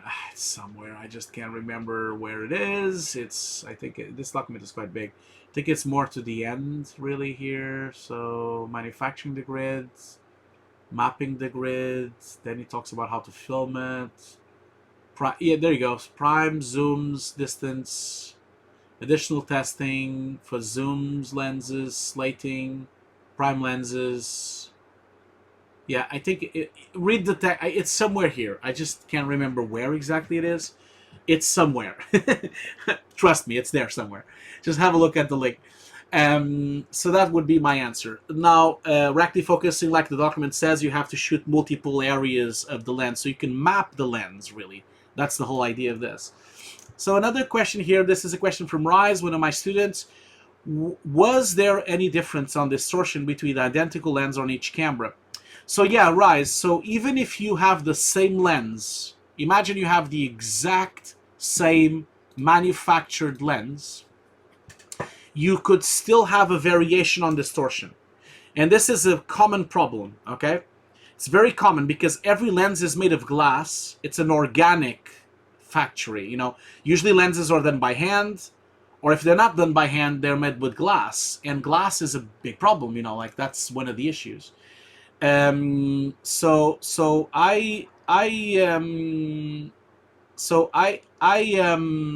wanted to let you know that regardless if the lens is the exact same lens, it will never really work because all lenses are different, you know, especially Cook lenses and especially red lenses. They will always have a slightly different variation on lens grid. So it's always important for you. That's why no one can build a lens catalog, you know. Unfortunately, that's the thing. Like, if we could have, it would have been amazing. Imagine if we could make a lens catalog, but that's not possible because of this, because every lens is different. So that's my answer to you. Then I have Nick Hill. I hope, again, I pronounced your name correctly, Nick Hill. Again, one of my students. In production, is keying tracking done on color-graded footage or log footage? So, in production, Nick Hill, keying and tracking is done with log footage. That's always the case. You know, like we never work with graded footage. We usually, what we do is we have a LUT to just check the grade. You want to work with the complete raw footage as it was shot from the camera. Because that means it's not filtered, that means it has no color correction, it has no problems whatsoever. Because if you're trying to key something that has been color corrected, then the green screen will be off. And then your edges might be broken. Because, you know, grade people, I have nothing wrong with grade people, but people on grading, they tend to sharpen the image. They tend to, like, do vignetting. They do a lot of color correction, a lot of extreme color correction. So you have to be careful with that, okay? That would be my answer to you. Then I have Rashput again, another question. When you're adding passes with plus operation, then the value of alpha is going above 1. On that situation, would you recommend clamping node or something else? I would not recommend the clamping node. So what you're talking about is actually this. So whenever we merge something here, you see, because they all have alpha channels, as we keep plussing them, you can kind of see that my alpha was like that, and then it starts plussing like that, it starts plussing, it starts plussing, it starts plussing. So it becomes, actually, currently it's a value of 5, and my edge doesn't match with the original edge, you see? So my alpha channel is broken. I would not, like you said, recommend to do clamps on alpha. What I would recommend would be one of these two things. You can either go into the merge nodes and not merge the alpha, so you would change these to RGB instead of RGBA. You either do this, and that way it's not merging the alpha, you know. You would just change that. That would be one way of doing it. The other way would be to actually bring in the original alpha channel using a copy, you know. So, for example, I know that there's an alpha channel on this layer here, so I can just bring it like that. And that way, or broken alpha channel, which is a 5 alpha channel. I've copied in the normal alpha channel, and now it's the correct one. And that's why now when I look at the footage here, you see, now you don't have any of those black edges. In fact, if I don't copy the alpha channel, you see, this is where you get the 5 alpha problem. This is a pre-multiplication mistake. It's not a mistake. I didn't do it yet because I haven't teach you this yet. I haven't covered this on the shot yet. So that's why I'm copying in the alpha channel so that we fix this problem. You see that? It's a very common problem a lot of people have on After Effects. Okay, so going back to the questions here, I hope that answered your question. Another question here I have from Rafael Serrello, Sarradiero, says, do you think this is a terrible moment for young artists and students to enter the industry? Well, Rafael, it's definitely not an easy way in. I can tell you that, because the problem right now is because they're not, with the companies are not open. That means they're going to be very afraid of hiring juniors, you know. They're going to be afraid of hiring juniors because juniors tend to be inside the company to learn, you know. That's the problem. So I do think it's a bad moment for the industry, but this is not just a bad moment for the industry of visual effects. Man, this is a bad moment for the entire world, okay? So this is a bad moment for people working in restaurants. It's a bad moment for people working in the banking. It's a bad moment for people working in as a Uber driver. It's a bad moment for everyone, not just for the visual effects industry. So I think we're just going to have this problem as well. Think about, for example, all the people that work on set, you know, like the cameraman, the people that do lenses, the directors of photography, the sound people. Everyone that worked on set suddenly has nothing to do because there's no footage. You know, no one is filming. So imagine them. They are even worse than us, you know, so it is difficult. I think at the moment, like the students should, like at this stage, students should focus on developing their showreel. They should focus on learning more. They should focus on signing up to courses. They should learn with teachers. They should try to watch YouTube videos. They should try to learn and wait this out, you know. I'm pretty sure that in a couple of months, we're all going to go back to normal. But it's going to take a couple of months. You guys have to be patient. And don't despair, you know, we're all here in this together. I'm going to continue to do Twitch streams. I'm going to continue to publish YouTube videos. I'm going to continue to make my course. I'm going to do whatever it takes to help as many people as I can, as I've been doing for these last few weeks. We just have to all kind of try to help each other, okay? Now, you have a second question, Raphael. So your second, this is really serious, yes, Driz.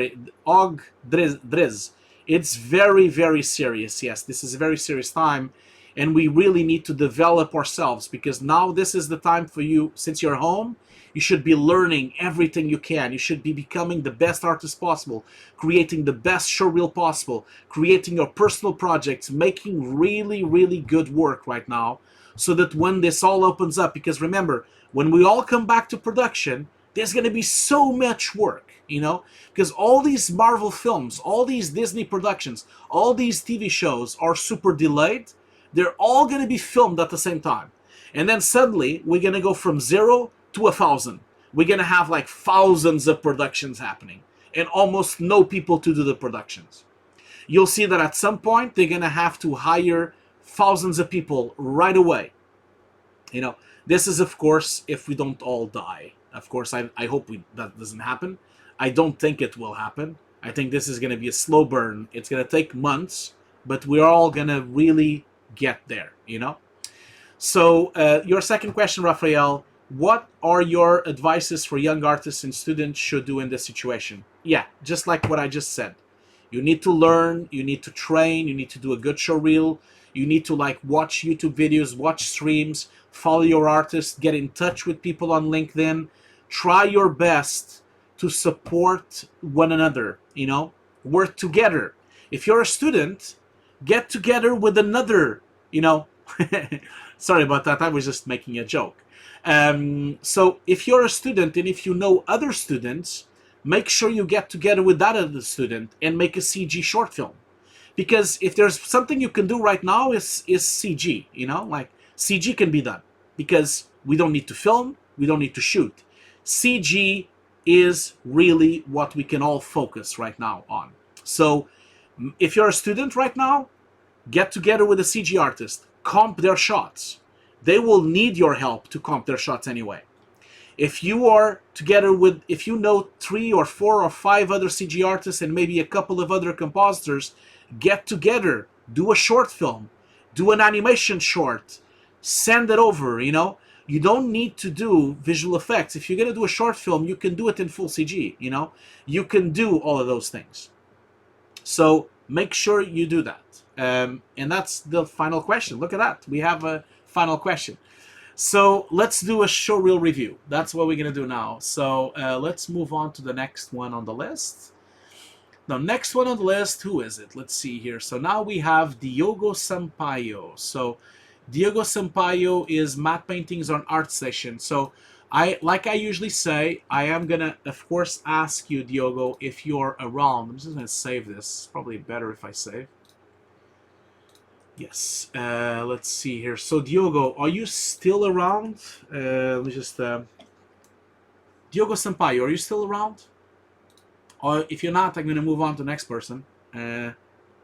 CG artists, where are you hiding? They're all there. Just need to look for other people. So if Diogo is here, I can go through his map painting and his showreel and his stuff, but is he still here? Okay, so if he's not here, I'm going to move on to the next person, okay? So maybe if he's not here, if he is here, he can come back later, okay? So now I'm going to go to Pedro Gartner. So let's go to Pedro Gartner. Let's see here. So I'm going to move on to Pedro Gartner. Is Diogo here? I remember Diogo's name is last trip. Hello, sir. Is that Diogo? Man. So who's that? Is that Diogo? So your name, Diogo Sampaio, relates to Mandeep Singh 264. Is that you, Diogo? Is that the case? Really? Is that your name? Mandeep. Is that you?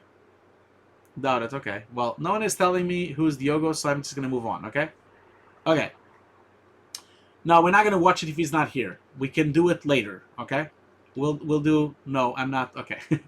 So we're not going to do it now. So if he's not here, we can do it on the next stream, okay? So now we're going to move on to the next map, the next showreel. This is Pedro Gartner. Is Pedro Gartner here? Who is he? Is Pedro here? If Pedro is here, I can also do his showreel. If he's not here, we can move on to the next person. The reason I'm moving on is because of, obviously, I want them to be here. You know, I want them to be here for the review. You know, that's why. So where is Pedro Gartner? Is Pedro Gartner here? Oh, cool. So Sleepy Pizza is Sleepy Pizza 1234. That's a fantastic name. Are you Pedro Gartner? Are you Pedro? Are you Portuguese, Pedro? Oh, the other one, yes. So, Pedro, okay, cool. Hi, Pedro. So, Pedro, let's watch your showreel first, and then we're going to review it, okay? So I'm going to just change this thing to this. Let's watch it first, and then we'll go through it. So...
So first of all, Pedro, this is, yeah, I left the sound. Don't worry, CG, Rockstar, or Sigels.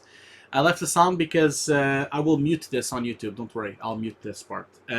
So, first of all, Pedro, congratulations for the music. I love Policenauts. That's a really, really good game. So thank you so much for putting that music in the showreel. And obviously, Pedro is very obviously a Portuguese person since your showreel is so Portuguese. It has so many Portuguese brands as well. So let's go through your showreel. First of all, Pedro, very good here. You have your name and everything. So let's go for it shot by shot. So first shot here, it says bet click, a commercial roto tracking. So I'm not entirely sure because there's no breakdown. It would have been nice to have a breakdown, but your roto is not really working for me. So there is something going on here with the edges. I can clearly see there's like a feathering edge, and you can clearly see there's like a blur. Can I go back? Oh, can I only go 5 seconds? I hate YouTube.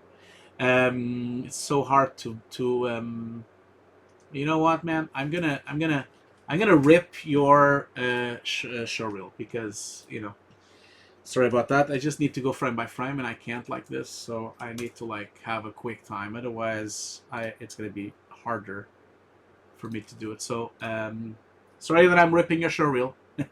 Ah, man! Ah, god damn it! It doesn't allow because of the music. That's the problem. It's always like that because of music. Sometimes it doesn't allow me to convert the showreel. Damn it! Let's see if this one works. If this doesn't work, I'll just do it on YouTube. I hate using YouTube links because it can't go frame by frame. It's really hard to do it. So, no, it doesn't really work, man. The frame by frame on YouTube is broken. It doesn't really work really well. Yeah. So, let's see here. Yeah, but I can't use that, man. Sejels, you're sending me something that it doesn't work on a Mac. So I can't really do that. So let's just see if I can actually download it. Can I actually download this? Oh, god damn it. What is this? This sounds like... This looks so dodgy. Will it work? It does. Look at that. It actually worked. Wow, I'm impressed. Did it really work? It did. Look at that. It actually worked. That's amazing. I am... so surprised that it worked. Okay. Anyway, now I can go frame by frame. Great. So let's. Okay. So, so as you can see here, I can clearly see that your edges are not correct here. You can clearly see there's like a blurring going on here. There's something really fishy going on here. I don't know if it's because you've added too much edge blur or you don't have enough detail on the roto.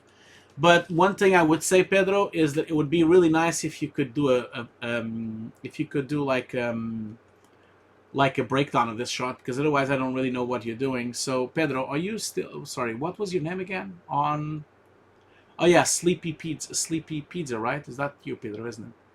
See here, subjective of the first shot is supposed to be sloppy. Okay. Okay, what, really? Okay. If you're telling me that the shot is not supposed to be perfect...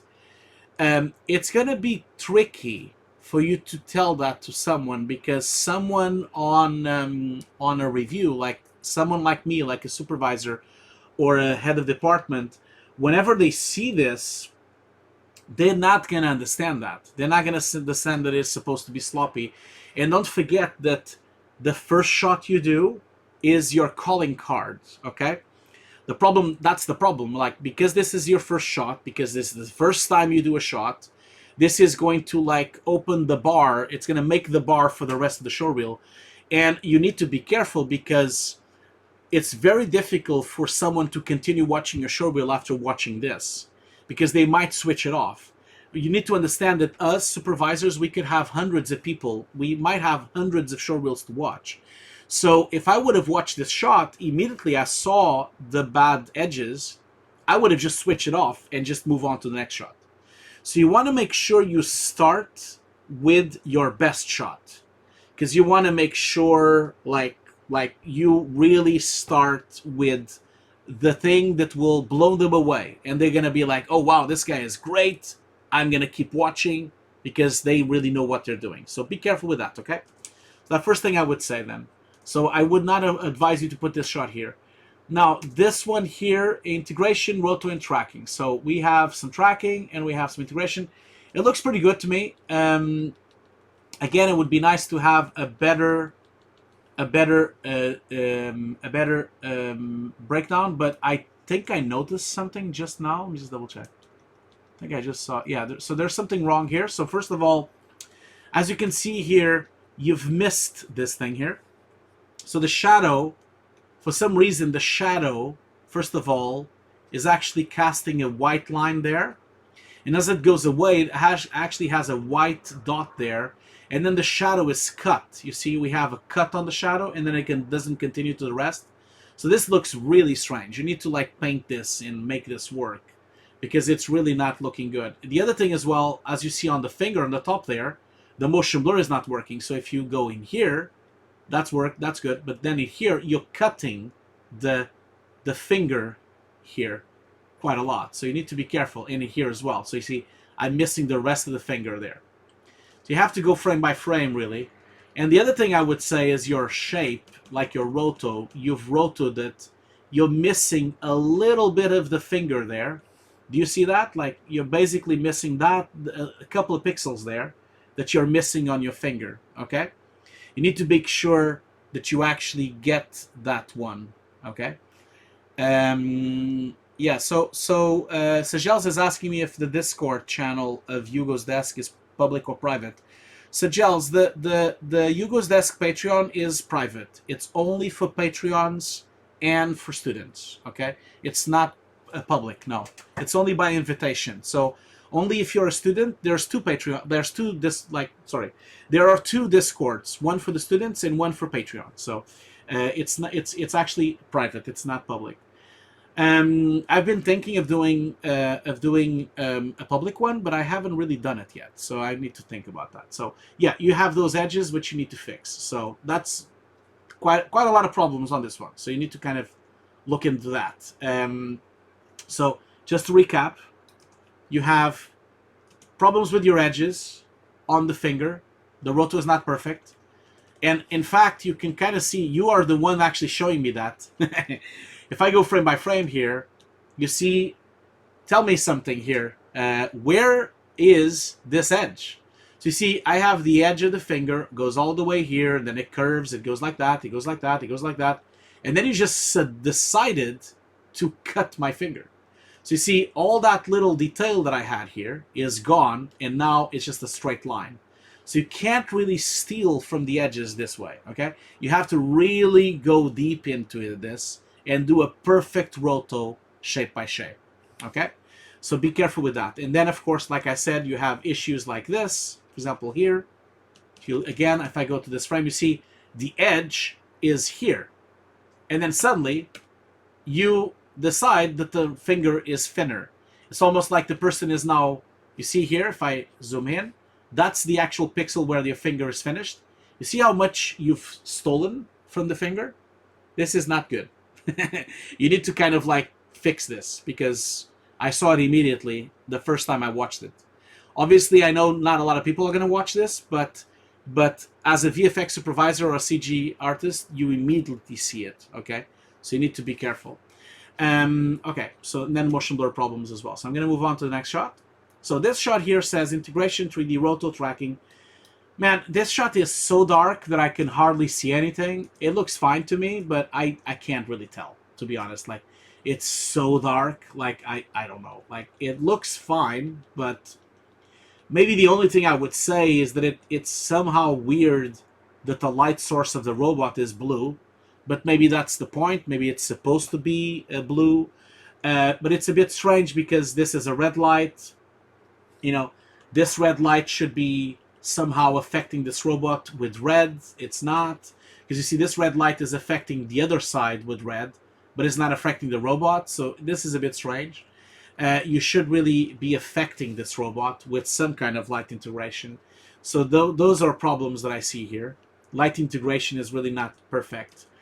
And then in here, again, very hard to judge because it's so dark, but it looks okay to me. But you just need to be careful with your shapes and your rotos, you see here. Like, what happened here? Like, you're basically cutting you're missing parts of the robot. You see, like the robot's depth of field is going all the way to there. So you see, that's the actual edge of the robot. And then suddenly, your roto is all the way there. So you're basically stolen, like, just look at how much you've stolen here. Like, that's the actual edge, and that's where you've put the roto. So you really need to, like, make sure that you make those edges really match, okay? That's one of the problems that you have here. Okay, so let's move on here. Yeah, especially now, because now you have a composite on the back, and you see you've lost. You have a really defocused robot, but you've lost that little piece of defocus that should have been there. Because if I go back into the robot, you see, the robot had this really beautiful depth of field and bokeh happening here on the shoulder plat, and you just took it out and basically invented a new edge, and that's not good enough. You need to like really fix that, because that would not pass a daily if you were working in a professional company like a visual effects company. Would not pass the daily. So this is another Fnac commercial. I miss Fnac. I do. Living in London, there's no Fnac. There's Fnacs on Paris as well. I've seen them there. But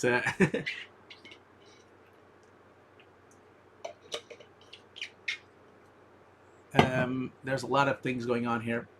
So, Giles, you're sending me too many links and too many things and too many asks and too many things. You cannot distract me this much, Giles. I can't read all this stuff. You're sending me too much stuff, okay? Just please don't do that. Because I can't really focus. And I can't have questions in both places. We either have the questions on Lenny's part, or we have the questions on the members. Otherwise, I'm going to be completely missing what's happening. So please make sure you just post the questions in one place, okay? Not in two. So CG Rockstar Sajals is asking, what is Fnac? So Fnac is a shop in Portugal. They have it in Paris as well. I think they have it in France, but Fnac is like a shop that has technology. It has films. It has like books. It has music. It's like a humongous warehouse. Like it's like a huge shop.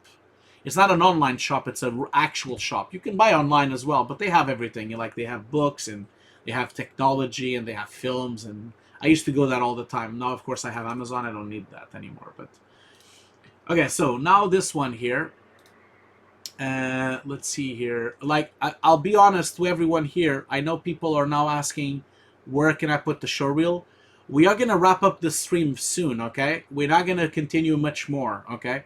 I'm really tired. I'm really exhausted. We've been running for 3 hours and 40 minutes, guys and girls. So I am sorry, but I'm a bit tired. And don't forget that I still need to do the stream tonight.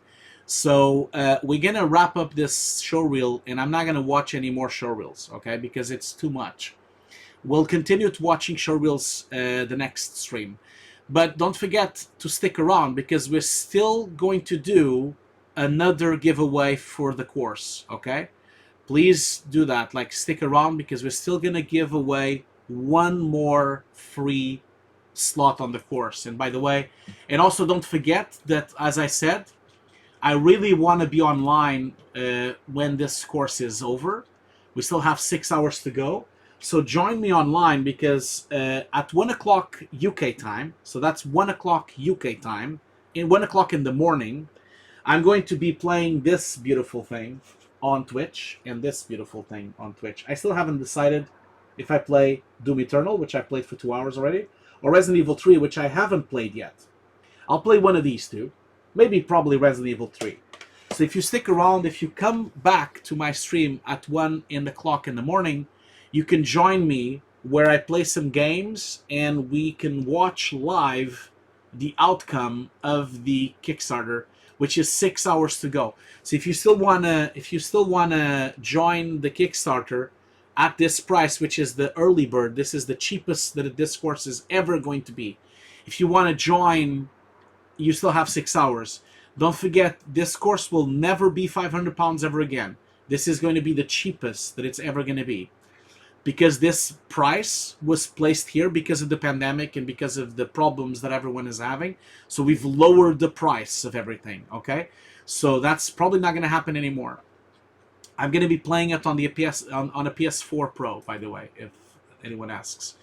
So, on this one, I already noticed that you again rotate the finger too little. I've noticed that you do this all the time on all the shots. So you see here, this is the actual finger, and you've decided that the person should have a thinner finger. So you see again here, the actual edge was there, and you've stolen at least a centimeter of his finger. Especially here, you see? That's too much. You're losing too much of the finger. You need to get back that finger. And I understand why you did that, because the problem you're having here is that because there's gray here, you have to cut the finger, because otherwise you have a gray edge. I know that's what you're doing. But one thing you could do is you could go to Nuke and use an edge extension technique by using the alpha, and then use an edge extension, and then you can recover that edge. Okay? That's how you would do that. Again, you know, I've done this on streams before with the edge extension. Maybe look at my old streams. I have them available for Patreons if you want to join my Patreon, or of course you can join my course and then you can watch how we deal with this. So yeah, sorry Tommaso, I know you wanted to see the showreel, but I am getting a bit tired, and I'm gonna try my best to do the showreels next. You know, you guys need to understand. Oh shit, I went a bit too far with the zoom here. Wait a minute, I need to like find the link again and zoom out. Sorry about that. Tommaso, you need to understand that this has been very tiring, and I still have at this stage. Let me just count here. I still have 1, 2, 3, 4, 5, 6, 7, 8, 9, 10, 11, 12, 13, 14. I still have 14 showreels to watch. You know, it's too much. It's too much. I can't review 14 showreels. I will keep doing them during these weeks, okay? So, again, still a lot to do here, Pedro, that you need to fix. I can see that commonly you tend to remove edges where they shouldn't be removed. More things here. Let's have a look. This one I already talked about, the edge that you cut there. This one here, yeah, this one is okay. This actually is quite good. I think you don't have any issues on this at all. And this one here looks pretty good, actually. You did a really good job there with the key in the beard as well. The beard, sorry. So good job with that. I think it looks okay to me. I don't see that you've stolen anything. At least I don't see it immediately. Let's see here. And then this one here. Oh, sorry, I missed that one. What was it?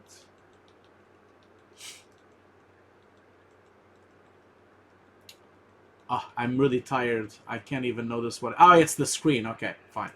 I wasn't noticing, sorry. Oh, what? Did they decided to have it off? Was that it? Is that what they've decided to do? That is so weird to have a phone that is actually off. That is just bizarre. Why would they want to change this? This is just ridiculous feedback. Oh my god. Why would they want to even change this? Oh god. Dear god. The stuff we do. But again, you again did the same problem here as well. You're stealing too much of the edge. Not as much as before, but you see here, we've lost a bit of the edge there. You've lost a little bit of the edge there. You need to be careful with this because you usually remove too much of the image. You can't change the footage that much, okay? So this is just ridiculous. This feedback is ridiculous. What about this one here? Integration roto tracking. Is that the phone as well again? Oh, it's just the chandelier. So what, the client didn't like that chandelier? Oh my god. Such a typical bullshit feedback. Oh god. Oh, it's the rig. Okay, I see. It's the micro. That's probably either the microphone or the light rig, isn't it? It's probably one of them. But you didn't do a very good job with that cleanup, though. I can kind of see it.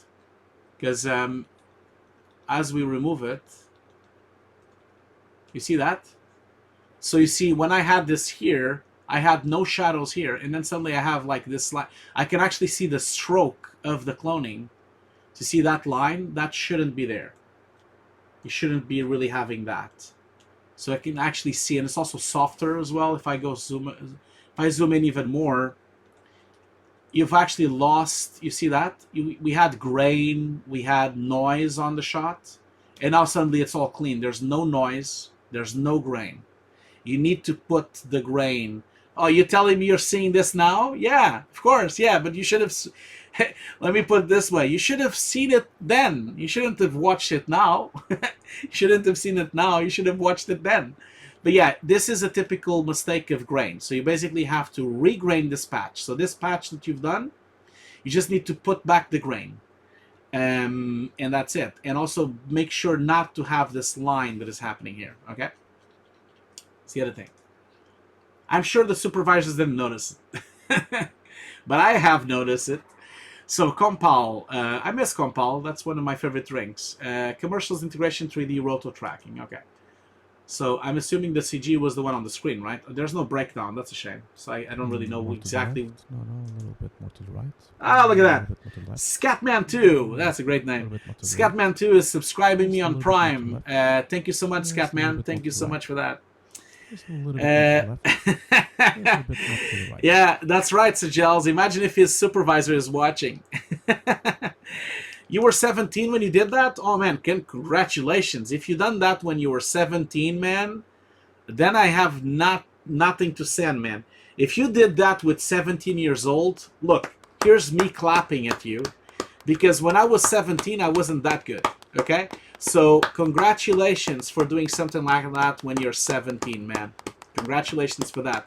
So please don't take my feedback too harsh. You're just starting, man. So don't worry about it, okay? Don't worry about it. You just have to be better, but don't worry too much about it right now. Because for a 17-year-old, that's amazing work. And then we have here personal project, integration, roto tracking. It's a shame that there's like some kind of fields happening on the shot. I don't know what's happening here, but it looks like there's like some kind of...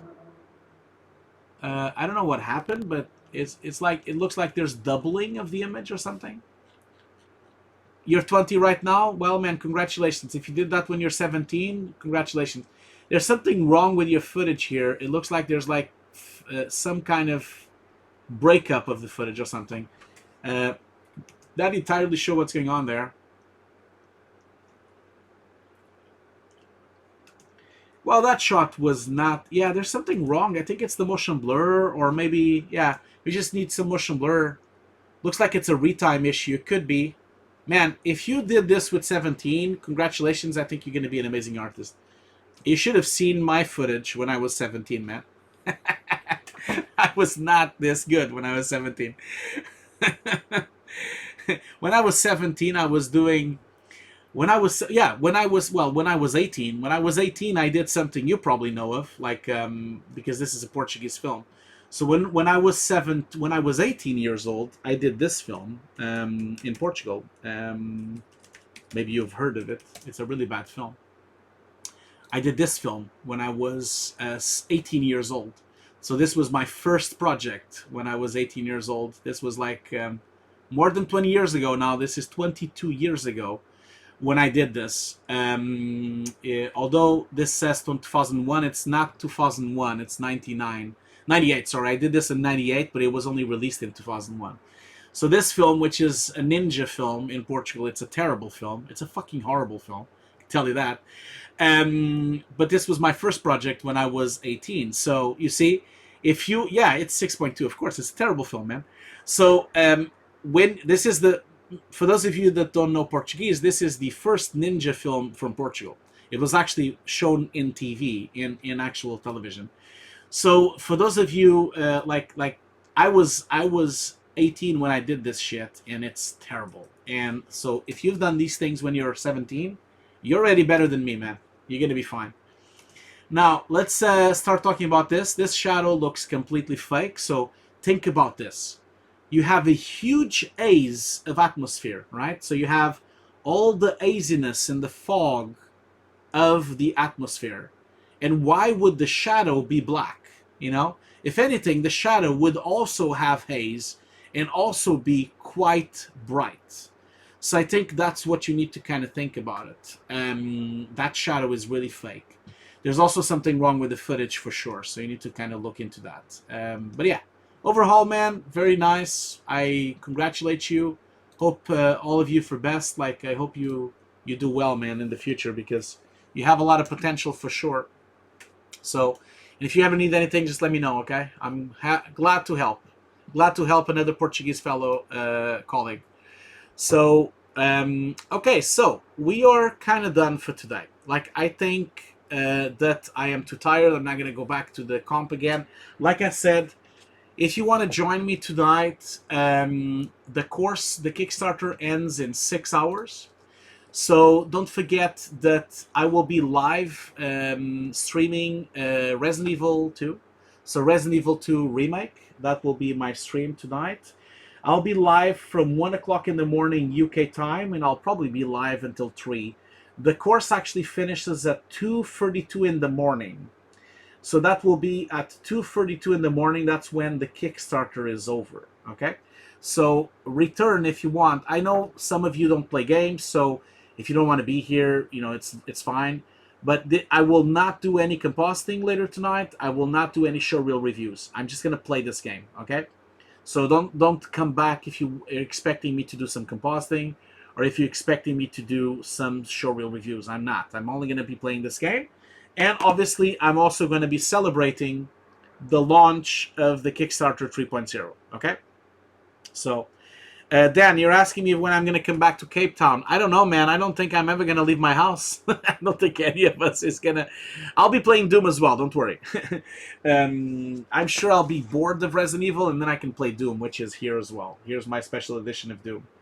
I promise if I do play Doom, I'll put my helmet. I promise that. I promise I put the actual helmet. So let's then wrap up this stream. We have one last giveaway to give. So don't forget, if you want to be part of the giveaway, this is going to be the last free course we're going to give, okay?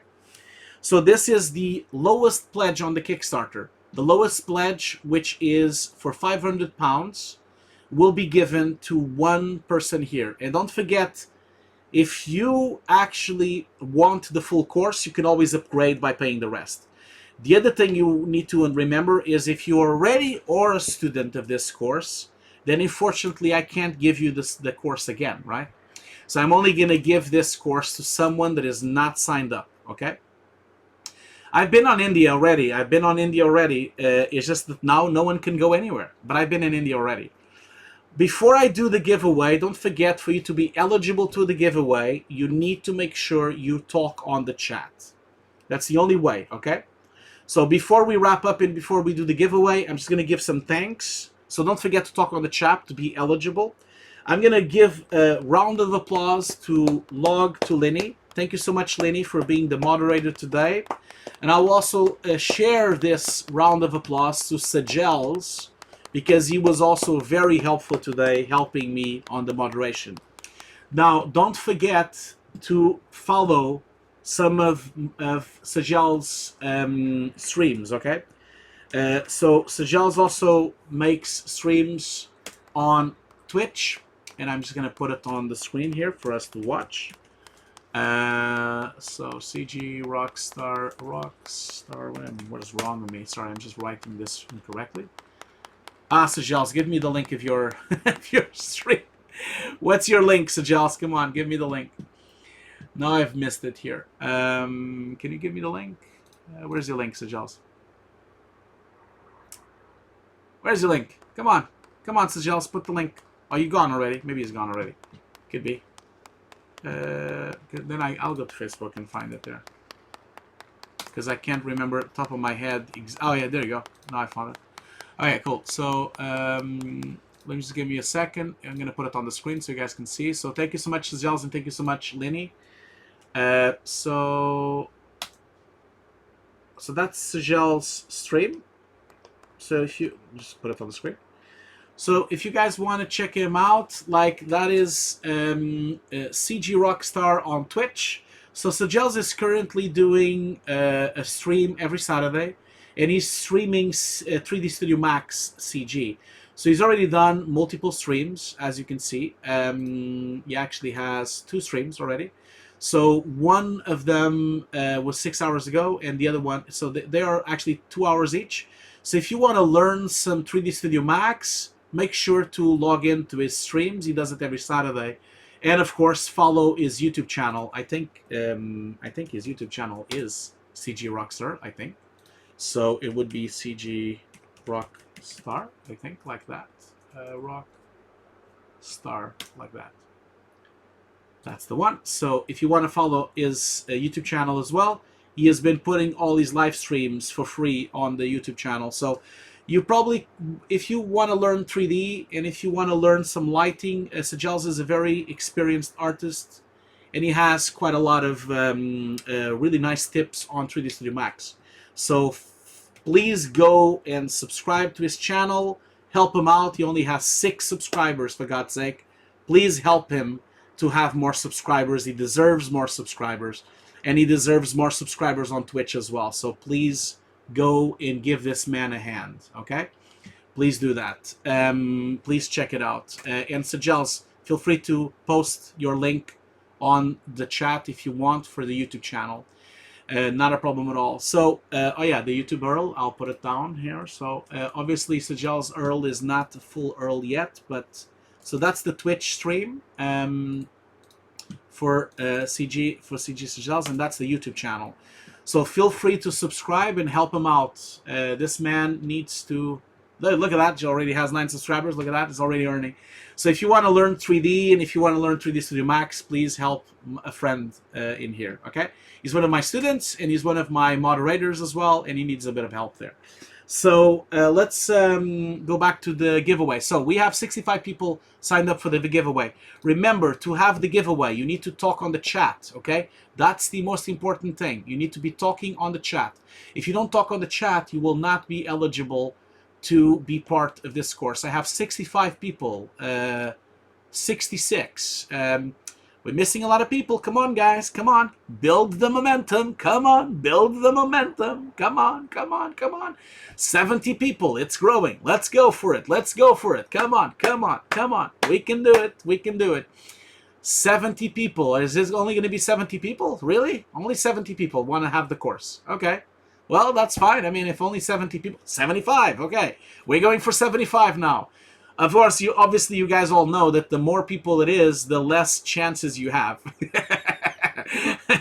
So we have 75. We have 75. Okay, 75, 75, 78, 78, 80, 80, and more to the left. So thank you so much, Jay Lokaram, for the subscription Prime. Much appreciated. Thank you so much for subscribing to my channel. Much appreciated. Okay, so... I'm going to now do the roll, okay? So we're going to slow down the chat, okay? Let's just talk a little bit slower. I've slowed down. I already have everyone eligible. So I'm going to now basically roll the dice. Okay, I'm going to roll the dice at 3, okay? So at 1, sorry. So rolling the dice at 3, 2, 1, rolling the dice. Who's going to get it? So, Diogo Manuel Steves. Diogo, are you one of my students? I don't think you are. I don't remember your name on the list. Are you one of my students? Diogo, are you still here? Diogo, are you still here? Are you one of my students? I can't remember now. Let's see here. Is he talking here? Are you... You are one of my students? Okay. Sorry, man. Sorry. Yes, you are, of course, Diogo. Now I'm going through the list. You are one of my students. Okay. Okay. Well, if Diogo is already one of my students, then I have to roll the dice again. So, Diogo, I am so sorry that you're already one of my students. And the only thing I can give you is a t-shirt. Okay? That's the only thing I can give you, man. Let's do it again. So, Diogo, if you want a t-shirt... if you want a t-shirt, Diogo, just contact me, okay? Contact me on Discord, and I'll send you a t-shirt, okay? I'll send you one of the t-shirts that I have, or a mug, one of the things you want, okay? So don't forget to contact me, Diogo, because I will forget, okay? You need to contact me about this, okay, Diogo? Don't forget, okay? Okay, so second chance. Let's go for another second chance. We still have 75 people here for the thing, so I'm going to roll the dice again, okay? So, Diogo, don't forget to contact me for that shirt or for the mug, okay? I love Diogo says, I never win anything. Of course you get one. Look, Diogo, you can win one of these mugs if you want, or you can have one of my t-shirts, okay? So you've won something. You can have either one of my mugs, or you can have one of my Hugo's Desk t-shirts. That's something, you know? Sorry about that. So let's roll the dice again. So we have 90 people on the roll the dice. Okay, so let's go for this. So I'm rolling on one. So 3, 2, 1, rolling it. Ah, man. Luck to Lynn won. That's fantastic. Great. That's great. So Luck to Lynn already has the course. We're going to be here forever. Okay. That's what I feel here. So Luck to Lynn won this. I'm serious. This is funny. This is funny. This is really funny. Okay. I'm going to do that again. Okay. I'm going to have to do it again. I'm going to actually... This is fantastic. So you guys have another chance. Okay. This is fantastic. Okay. So let's do this. Let's do this. I haven't even sent you your mug and your t-shirt, Locktolin. I'm sorry about that. I already owe you the t-shirt and the mug, and I haven't, and you won it again. That's fantastic. Okay, let's roll again, okay? So we have 90 people rolling over, so let's do this. Please, not a student, otherwise we're never gonna leave this place. Okay, so rolling in 3, 2, 1. Rolling the dice. So we have TechZ, I guess. Techiz. So who's Techiz? Is Techiz one of my students? I have no idea if he's one of my students. So Techiz is one. Is he one of my students? So basically, let me just tag him here. Is he actually... Okay, so another student. Oh, great. So is Techiz a student? Oh, for fuck's sake. Really? Is that another student? No. I don't know who Techiz is. I have no idea who that is. Because you guys don't use real... Okay, he's a student. Oh, for fuck's sake.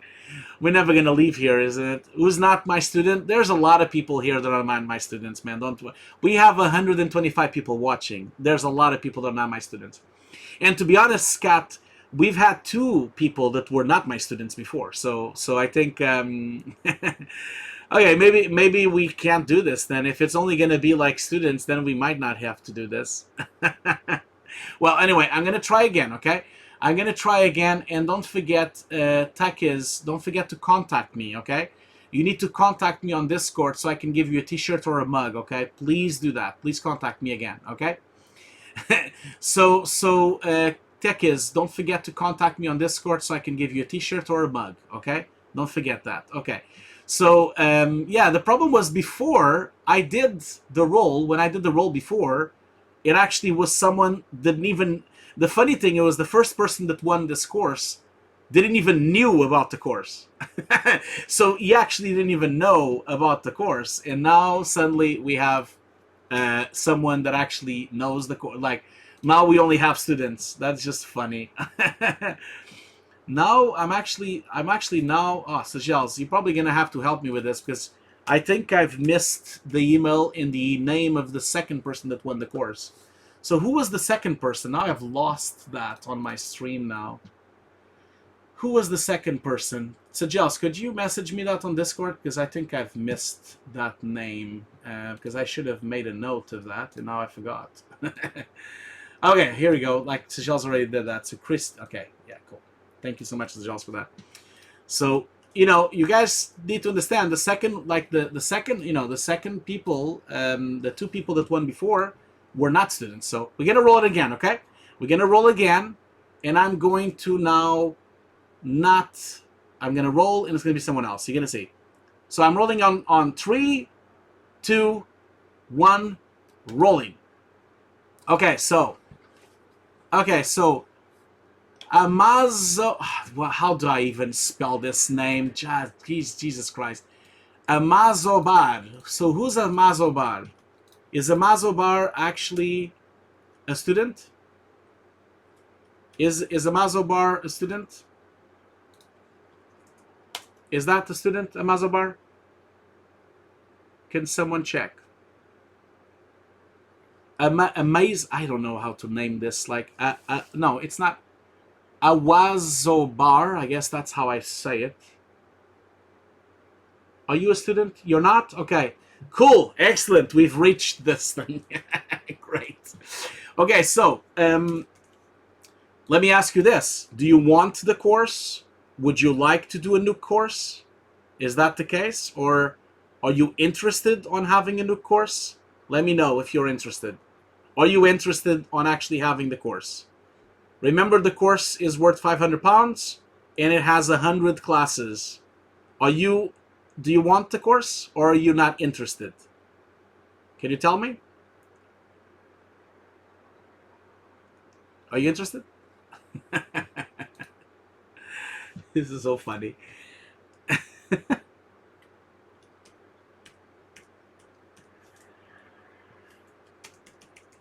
you want a course?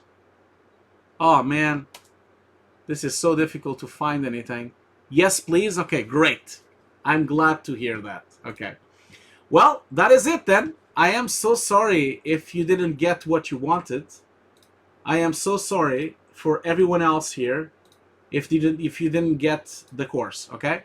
So maybe next time. And don't forget that if you want to join me tonight at 1 o'clock in the morning, I'm going to be playing, 1 o'clock in the morning, I'm going to be playing either Doom and Resident Evil 3, probably both of them. So I'm going to be playing both of them, okay, at 1 o'clock in the morning. Why am I doing that? Why am I doing such a stupid thing? The reason I'm doing that is because I want to make sure I watch live on the internet. I want to watch the Kickstarter being over, okay? So thank you so much for being here. Thank you so much for joining me. We were live for 4 hours, man. 4 hours. I really want to thank Linny and Sajals for all the support on moderating this chat. Thank you so much for all my subscribers and all my Patreons and all my students. You guys mean the world to me. Thank you so much for all this amazing support that I had today, okay? We'll be back today at 1 o'clock in the morning UK time for playing some games. And we will be back as well, of course, in a couple of more days, okay? Thank you so much. I'm going to leave you guys with one of my favorite TV shows of all times. And I'm going to leave you with that, and then we can meet again. If you want to join me, 1 o'clock in the morning tonight, I'll be playing some Resident Evil, okay? If you want to join me. So I'll see you guys later. Thank you so much for being here. Bye-bye. Bye-bye. Bye-bye, everyone. Bye-bye.